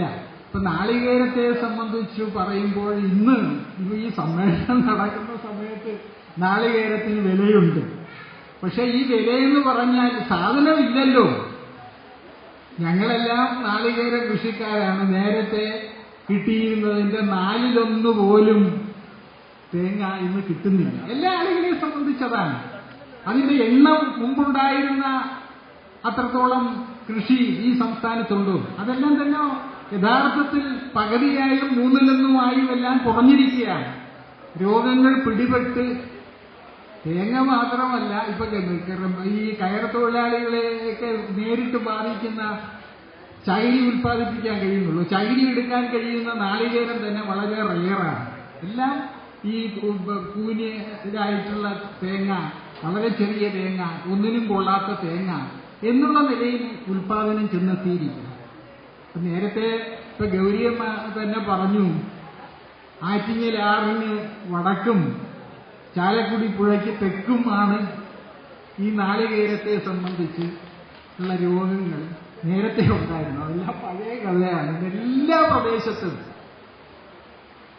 കാസർഗോഡായാലും കണ്ണൂരായാലും കഴിഞ്ഞാട്ടും എല്ലാ തിരുവനന്തപുരത്തായാലും ആറ്റിങ്ങൽ പുഴയ്ക്ക് അപ്പുറവും എല്ലാം ഈ രോഗം പിടിപെട്ടിരിക്കുകയാണ്. ആരും ശ്രദ്ധിക്കുന്നില്ല. ഇപ്പൊ ഈ കൊടുക്കുന്ന 2-3 കൊല്ലത്തിൽ ഒരിക്കലാണ് നാളികേരം വെട്ടിമാറ്റുന്നതിന് വലിയ ഈ കൃഷിഭവൻ വഴി ചെറിയ സഹായം. ആ സമയത്ത് 15 ദിവസമായിരിക്കും കൊടുക്കുന്നത്. അപ്പോഴേക്ക് ഇത് അറിഞ്ഞു ചെന്നാൽ ചെറിയ അതും വളരെ തുച്ഛമായ, നേരത്തെ ഗൗരിയമ്മയുടെ നേതൃത്വത്തിൽ തന്നെ തയ്യാറാക്കിയ ആ സ്കീമിൽ അനുസരിച്ച് കൊടുക്കേണ്ടതൊന്നും കൊടുക്കുന്നില്ല. തുച്ഛമായ പൈസ കൊടുക്കും. അതൊന്നും ഈ കൃഷിക്കാരെ സംബന്ധിച്ചിടത്തോളം അവർക്കൊന്നും ഇത് വാങ്ങാൻ കഴിയാത്ത സ്ഥിതിയാണുള്ളത്. അപ്പൊ ഇതിനെ സംബന്ധിച്ചിടത്തോളം വലിയൊരു മൂവ്മെന്റ് ഈ കൃഷിയെ പിടിച്ചു നിർത്തും. ഞാൻ മറ്റു കാര്യങ്ങളിലേക്കൊന്നും കടക്കുന്നില്ല. ആസിയാൻ കരാറും അങ്ങനെയുള്ളതെല്ലാം തന്നെ പൂർണ്ണമായും നടപ്പിലാക്കിയാൽ ഇതൊന്നും നിൽക്കാൻ പോകുന്നില്ല. അപ്പൊ അതുകൊണ്ട് തന്നെ വളരെ ശക്തമായ പ്രവർത്തനങ്ങളും പ്രക്ഷോഭങ്ങളും നാളികേര കൃഷിക്കാരുടെ ഭാഗത്തുനിന്ന് ഉണ്ടാകണം. അപ്പൊ ഇത് പൂച്ചയ്ക്കാരും മണികെട്ടുമെന്നുള്ളതാണ്. ഇത് ആരേറ്റെടുക്കും?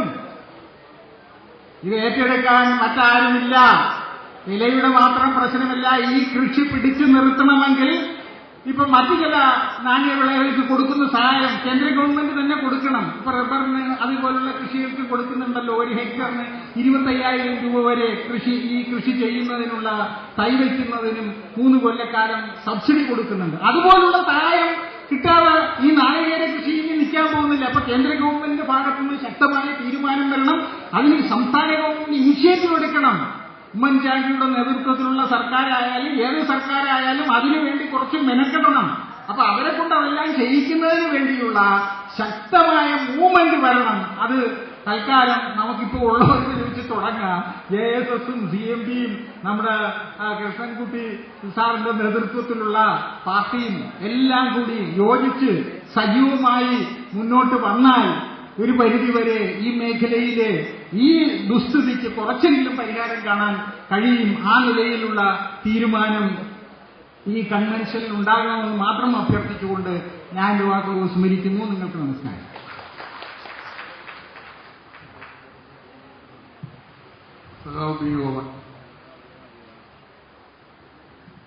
ഈ സമ്മേളനം ഉദ്ഘാടനം ചെയ്ത കേരളത്തിന്റെ ഏറ്റവും ബഹുമാന്യയായ നേതാവ് സഖാവ് KR ഗൗരിയമ്മ, അധ്യക്ഷൻ സഖാവ് KR അരവിന്ദാക്ഷൻ, JSSന്റെയും CMPയുടെയും മറ്റ് സമന്വിതരായ നേതാക്കന്മാരെ, പ്രിയമുള്ള സഖാക്കളെ, കർഷക സുഹൃത്തുക്കളെ, ഈ സമ്മേളനം ഉച്ചഭക്ഷണത്തിനു വേണ്ടി ഏതാനും മിനിറ്റുകൾ കൂടി കഴിയുമ്പോൾ പിരിയുകയും അതിനുശേഷം 2:30 കേരളത്തിലെ കാർഷിക മേഖല നേരിടുന്ന പ്രശ്നങ്ങളെ സംബന്ധിച്ച് ഉള്ള ഒരു സെമിനാർ ആരംഭിക്കുകയും ചെയ്യും. നമ്മുടെ ഈ ഹാളിൽ ഇരിക്കുന്നതിനേക്കാൾ കൂടുതൽ ആളുകൾ ഈ ഹാളിന് പുറത്ത് വിശ്രമിച്ചുകൊണ്ടിരിക്കുകയാണ്. അപ്പോൾ അതുകൊണ്ട് ഞാൻ ദീർഘമായ ഒരു പ്രസംഗത്തിലേക്ക് കടക്കുവാൻ ആഗ്രഹിക്കുന്നില്ല.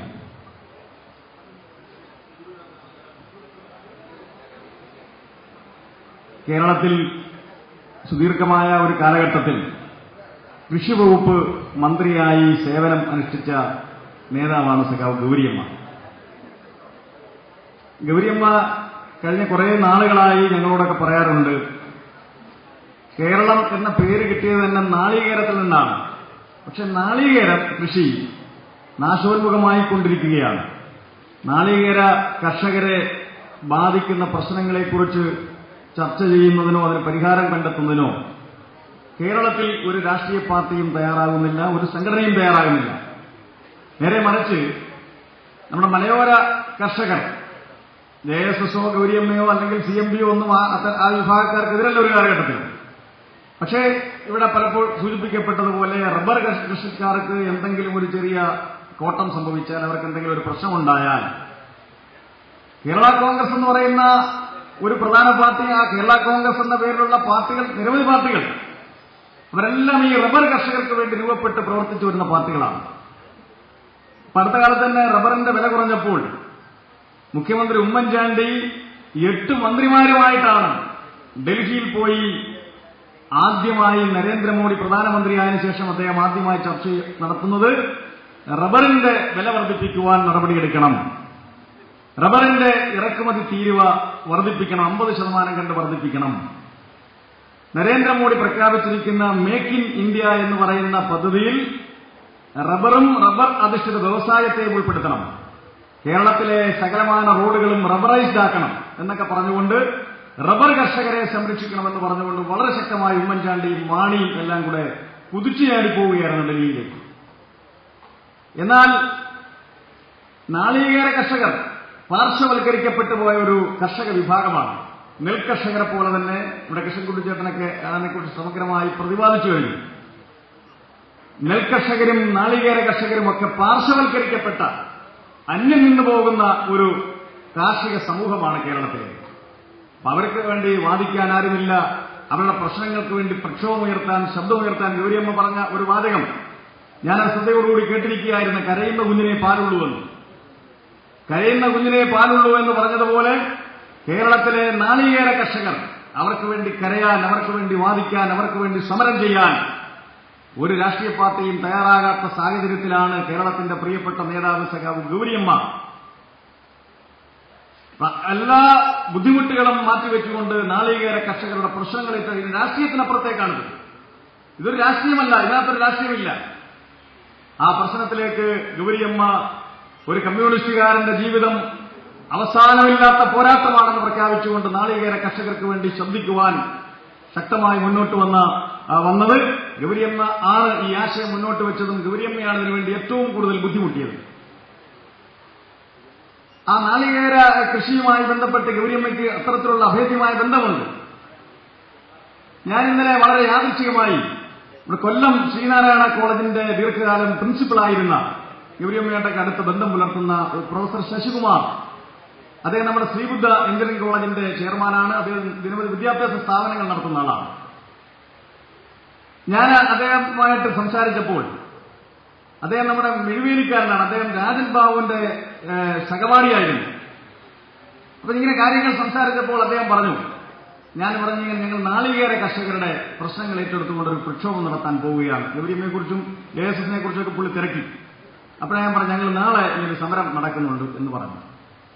അപ്പൊ പുള്ളി ചിരിച്ചുകൊണ്ട് എന്നോട് പറഞ്ഞത്, ഈ പ്രൊഫസർ ശശികുമാർ അദ്ദേഹത്തിന്റെ കുട്ടിക്കാലത്ത്, അദ്ദേഹം 7-ലോ 8-ലോ ഒക്കെ പഠിക്കുന്ന സമയത്ത് അദ്ദേഹത്തിന്റെ അച്ഛൻ അദ്ദേഹത്തിന്റെ പറമ്പിൽ കുറെ തെങ്ങിൻ തൈകൾ നട്ടു. ആ നട്ട തെങ്ങിൻ തൈക്കെല്ലാം ആ കുടുംബം ഓരോ പേര് കൊടുത്തു. ഒരെണ്ണത്തിന്റെ പേര് EMS എന്നാണ്, വേറെ ഒരെണ്ണത്തിന്റെ പേര് TV തോമസ് എന്നാണ്. അങ്ങനെ പല നേതാക്കന്മാരുടെയും പേര് കൊടുത്തു. ഒരു തെങ്ങിന്റെ പേര് KR ഗൗരി എന്നാണ് പുള്ളി പറഞ്ഞതാണ്. KR ഗൗരിയമ്മ, KR ഗൗരി അന്നത്തെ കാലഘട്ടത്തിൽ. പക്ഷേ അദ്ദേഹം പറഞ്ഞത്, അത്ഭുതമെന്ന് പറയട്ടെ, മറ്റു തെങ്ങുകളെല്ലാം നശിച്ചു പോയപ്പോഴും ഗൗരിയമ്മയുടെ പേരിലുള്ള തെങ്ങിപ്പോഴും കായ്ഫലമുള്ള തെങ്ങായി നിൽക്കുകയാണ്. അതുകൊണ്ടായിരിക്കാം ഒരുപക്ഷെ പണ്ട് ഇടതുപക്ഷക്കാരുടെ മുദ്രാവാക്യം ഉയർത്തിയത്, കേരം തിങ്ങും കേരള നാട്ടിൽ KR ഗൗരി ഭരിച്ചിടും എന്ന മുദ്രാവാക്യം ഉയർത്തിയതുപോലെ ഈ നാളികേരവും തെങ്ങും ഗൗരിയമ്മയുമായിട്ടുള്ള അഭേദ്യമായ ബന്ധം, ആ ബന്ധം സൂചിപ്പിക്കുന്നതാണ് ഈ നാളികേര കർഷക കൺവെൻഷൻ. ഇതങ്ങേയറ്റം അർത്ഥവത്താണ്. ഇതിന് മുൻകൈയെടുത്ത എല്ലാവരെയും ഞാൻ അഭിനന്ദിക്കുന്നു. ഗൗരിയമ്മ ഞാൻ നേരത്തെ സൂചിപ്പിച്ചതുപോലെ ഒരു കമ്മ്യൂണിസ്റ്റുകാരന്റെ ജീവിതം അവസാനമില്ലാത്ത പോരാട്ടമാണെന്ന് പ്രഖ്യാപിച്ചുകൊണ്ട് കേരളത്തിലെ പാർശ്വവൽക്കരിക്കപ്പെട്ടുപോയ നാളികേര കർഷകർക്ക് വേണ്ടി, പാർശ്വവൽക്കരിക്കപ്പെട്ട മറ്റ് ജനവിഭാഗങ്ങൾക്ക് വേണ്ടി ഗൗരിയമ്മ നടത്തുന്ന ഈ പോരാട്ടങ്ങൾക്ക് എല്ലാ അഭിവാദ്യങ്ങളും അർപ്പിച്ചുകൊണ്ട് നിർത്തട്ടെ. അഭിവാദനങ്ങൾ. അടുത്ത അഡ്വക്കേറ്റ് പി ആർ പുറത്ത്.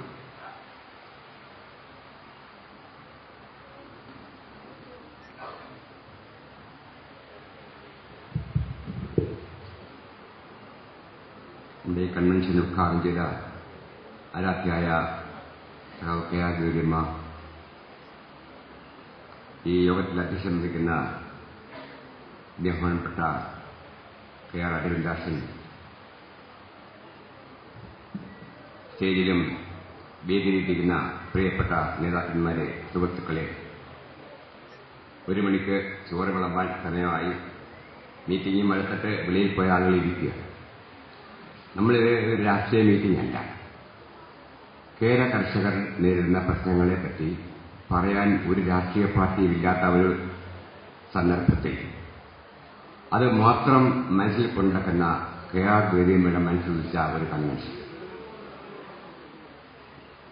എന്തിനാണ് നമ്മൾ കൺവെൻഷൻ കൂടുന്നതെന്ന് പറഞ്ഞാൽ, എല്ലാ നാണ്യവിളകൾക്കും അതിനെപ്പറ്റി സംസാരിക്കാൻ, അതിനെപ്പറ്റി ഡൽഹിയിൽ പോയി ചർച്ച ചെയ്യാൻ, അതിനെപ്പറ്റി ഇവിടെ രാഷ്ട്രീയ പ്രസംഗങ്ങൾ നടത്താൻ രാഷ്ട്രീയ പാർട്ടികൾ ഉള്ളപ്പോൾ കേര കർഷകർ നേരിടുന്ന പ്രശ്നങ്ങളെപ്പറ്റി സംസാരിക്കാൻ ആളുകളില്ല എന്നുള്ള ഒരു തിരിച്ചറിവ്, ഇതിനെപ്പറ്റി നമുക്കൊരു സെമിനാർ സംഘടിപ്പിച്ചുകൊണ്ട് ഇതിനെപ്പറ്റി നമുക്ക് ഗവൺമെന്റിന്റെ മുമ്പിൽ നമ്മുടെ പ്രശ്നങ്ങൾ അവതരിപ്പിക്കാനുള്ള ഒരു വേദി ഒരുക്കിക്കൊണ്ട് നമുക്കൊരു കൺവെൻഷൻ കൂടാം എന്ന് നമ്മൾ തീരുമാനിക്കുകയായിരുന്നു.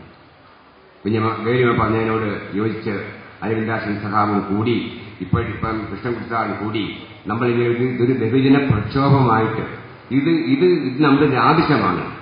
ഒരു തേങ്ങയ്ക്ക് 30 രൂപ ഇല്ലേ എന്നല്ല, തെങ്ങിൽ തേങ്ങയില്ല, തെങ്ങിൽ മണ്ടരിയുള്ള തെങ്ങിന്റെ തൊണ്ട് നമുക്ക് കയർ വ്യവസായത്തിന് ഉപയോഗിക്കാൻ കൊള്ളത്തില്ല. കയർ വ്യവസായം, നമ്മൾ ഒരു തെങ്ങ് കൃഷിക്കാരന്റെ കാര്യം പറയുമ്പോൾ ഒരു കയർ തൊഴിലാളിയെ പറ്റിക്കൊണ്ട് നമ്മൾ ചിന്തിക്കണം. കേരളത്തിലെ തീരപ്രദേശങ്ങളിലെല്ലാം 4 ലക്ഷത്തോളം കയർ തൊഴിലാളികൾ, അത് കൂടുതലും സ്ത്രീകളാണ്. അവരുടെ ഉത്പാദനം നടക്കണമെങ്കിൽ ഇപ്പൊ പൊള്ളാച്ചിയിലോ ബാക്കിയുള്ള വേറെ സിലോണിലോ ഒക്കെ പോയി കയറിറക്കണ്ട. അവരുടെ കോർപ്പറേറ്റ് സൊസൈറ്റികളെല്ലാം കംപ്ലീറ്റ് നശിച്ചു. എന്താ കാരണം?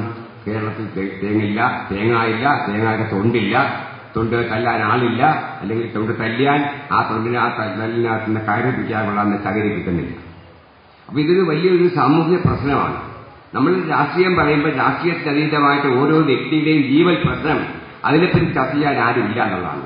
ഇപ്പൊ ഇവിടെ രാഷ്ട്രീയ ജനാധിപത്യത്തിന്റെ പേരുപാട് അകത്ത് കയറിയിരിക്കുന്ന ആളെ പറ്റി ഞെട്ടിക്കുന്ന കഥകൾ, ഇന്നും 1 കോടിയുടെ കഥകൾ വരിക. അതൊക്കെ എന്തിനു വേണ്ടിയായിരുന്നു? രാഷ്ട്രീയ ചതുരംഗ കളികളിലേക്ക് നേതാക്കന്മാർ ഒതുങ്ങുമ്പോൾ ജനങ്ങളെ വോട്ട് ചെയ്തേക്കുന്ന നമ്മളെപ്പോലത്തെ വിഡ്ഢികളായ, നമ്മളെപ്പോലത്തെ ഉപജീവന മാർഗത്തിന് വേണ്ടി രാവിലെ മുതൽ വൈകുന്നേരം വരെ അധ്വാനിക്കുന്ന ജനങ്ങളെ കലാപരമായിട്ട് നേതാക്കന്മാരെ മറക്കുന്നു, അല്ലെങ്കിൽ ഭരണകൂടം മറക്കുന്നു. അതിനെതിരായിട്ട് ശബ്ദം കേൾക്കാൻ ഇന്നിവിടെ കൂടിയിരിക്കുന്നതെല്ലാം ഈ രാഷ്ട്രീയ കൊണ്ട് ഉപജീവനം നടത്തുന്ന ആളുകളില്ല. രാവിലെ മുതൽ വൈകുന്നേരം വരെ അധ്വാനിച്ച് ജീവിക്കുന്ന കേര കർഷകരെയാണ് നമ്മൾ ഇന്നോട് വിളിച്ചു വരുത്തി ഇന്ന് ഈ മീറ്റിംഗ് എല്ലാം കൂടിക്കൊണ്ടിരിക്കുന്നത്. അപ്പൊ ഇവിടെ ഇന്ന് 1 മണിക്ക് ചോറ് റെഡിയാണെന്ന് പറഞ്ഞിട്ടുണ്ട്. അപ്പൊ നമുക്ക് ഉച്ച കഴിഞ്ഞ് വലിയ ഇതിനേക്കാൾ ശക്തമായിട്ടുള്ള ഇതിനെപ്പറ്റി അറിവും വിദ്യമുള്ള ആള് നമുക്ക് സെമിനാർ നടത്തുന്നുണ്ട്. എന്താണ് ഇതിനെപ്പറ്റി ആധികാരികമായിട്ട് ഞങ്ങളുടെ general secretary K R Gouri Amma വിശദീകരിച്ചു കഴിഞ്ഞു. 1996 ലക്ഷം രൂപയുടെ അല്ലെങ്കിൽ അവർ വലിയ പ്രോജക്റ്റൊക്കെ ഇവിടെ കൊണ്ടുവന്നിട്ട് അതൊന്നും വർക്കൌട്ട് ചെയ്യാതെ എല്ലാം നമ്മളെപ്പറ്റി സംസാരിക്കാനുള്ള ആളുകളില്ല. നമുക്ക് വിതരണം ചെയ്യാൻ കൃഷി ഓഫീസുകളുടെ സ്ഥിതികൾക്ക് അറിയാം. അവിടെ നല്ല തൈ വന്നിട്ടുണ്ടെങ്കിൽ ആളുകളെ ലോറിയും കൊണ്ടുവന്ന് വാങ്ങിച്ചുകൊണ്ട് പോവുക. നമ്മളതൊന്നും അറിയുന്നേയില്ല. ലോറിയിൽ വന്നിട്ട് അതൊക്കെ വാങ്ങിച്ചുകൊണ്ട് പോവുക. ആ കണ്ടീഷനിലൊക്കെയാണ് കാര്യങ്ങളെല്ലാം. ഗവൺമെന്റ് മിഷൻസ് എല്ലാം ഹൈ ലെവൽ ഹൈടെക് ആണ്. ഇപ്പോൾ നമ്മളൊന്നും അറിയുന്നില്ല. നമ്മളിപ്പോൾ നമ്മുടെ ചുറ്റുവട്ടത്ത് നമുക്ക് തെങ്ങിന് ഇത്ര സബ്സിഡി, ഇത്ര വളത്തിന് ഇത്ര സബ്സിഡി ഒക്കെ ഉണ്ട്. പക്ഷെ നമുക്കാർക്കും അത് കിട്ടുന്നില്ല. അതിനുവേണ്ടി പ്രക്ഷോഭം നടത്താൻ കൂടിയേക്കുന്ന ഈ കൺവെൻഷനിൽ വന്നിരുന്നിട്ടുള്ള എല്ലാ സഖാക്കൾക്കും ജനാധിപത്യ സമയസമിതിയുടെ അഭിവാദ്യങ്ങൾ അർപ്പിച്ചുകൊണ്ട് എന്റെ വാക്കുകൾ നിർത്തുന്നു. നിങ്ങൾക്ക് നന്ദി. പ്രിയപ്പെട്ട പ്രതിനിധി സഖാക്കളെ, നമ്മുടെ ഉച്ച കഴിഞ്ഞ് ഭക്ഷണം കഴിഞ്ഞാൽ ഉടൻ തന്നെ നമ്മുടെ സെമിനാർ ആരംഭിക്കും.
ഭക്ഷണം കഴിക്കാൻ വേണ്ടി എല്ലാവരും പോകണം. ഭക്ഷണം കഴിച്ച് എത്രയും പെട്ടെന്ന് വീണ്ടും തിരിച്ച് ഹോളിൽ എത്തിച്ചേരണം. അടുത്തതായി ഈ കൺവെൻഷന് ശ്രദ്ധ രേഖപ്പെടുത്തുന്നതിന് വേണ്ടി സ്വാഗത സംഘം ചെയർമാനും CMP ജില്ലാ സെക്രട്ടറിയുമായ സഖാവ് TG സുരേഷ് ക്ഷണിക്കുന്നു. JSS CMP കൂടിയുടെ ഉള്ള ആഹ്വാനപ്രകാരം നടന്ന ഈ കൺവെൻഷന് ഇവിടെ പങ്കെടുത്ത് ഈ കൺവെൻഷൻ ഒരു ഗംഭീര വിജയമാക്കി തരുന്നതിന് വേണ്ടി ഇവിടെ പങ്കെടുത്ത് എല്ലാ ബുദ്ധിമുട്ടുകളും ഈ ഹാളിൽ സാമാന്യം നല്ല ചൂടുണ്ടായിരുന്നു, അതെല്ലാം സഹിച്ചുകൊണ്ട് ഈ കൺവെൻഷൻ വിജയിപ്പിക്കുന്നതിന് വേണ്ടി ഇവിടെ ഇരുന്ന് എല്ലാവരോടും നന്ദി രേഖപ്പെടുത്തിക്കൊണ്ട് ഞാൻ അവസാനിപ്പിക്കും.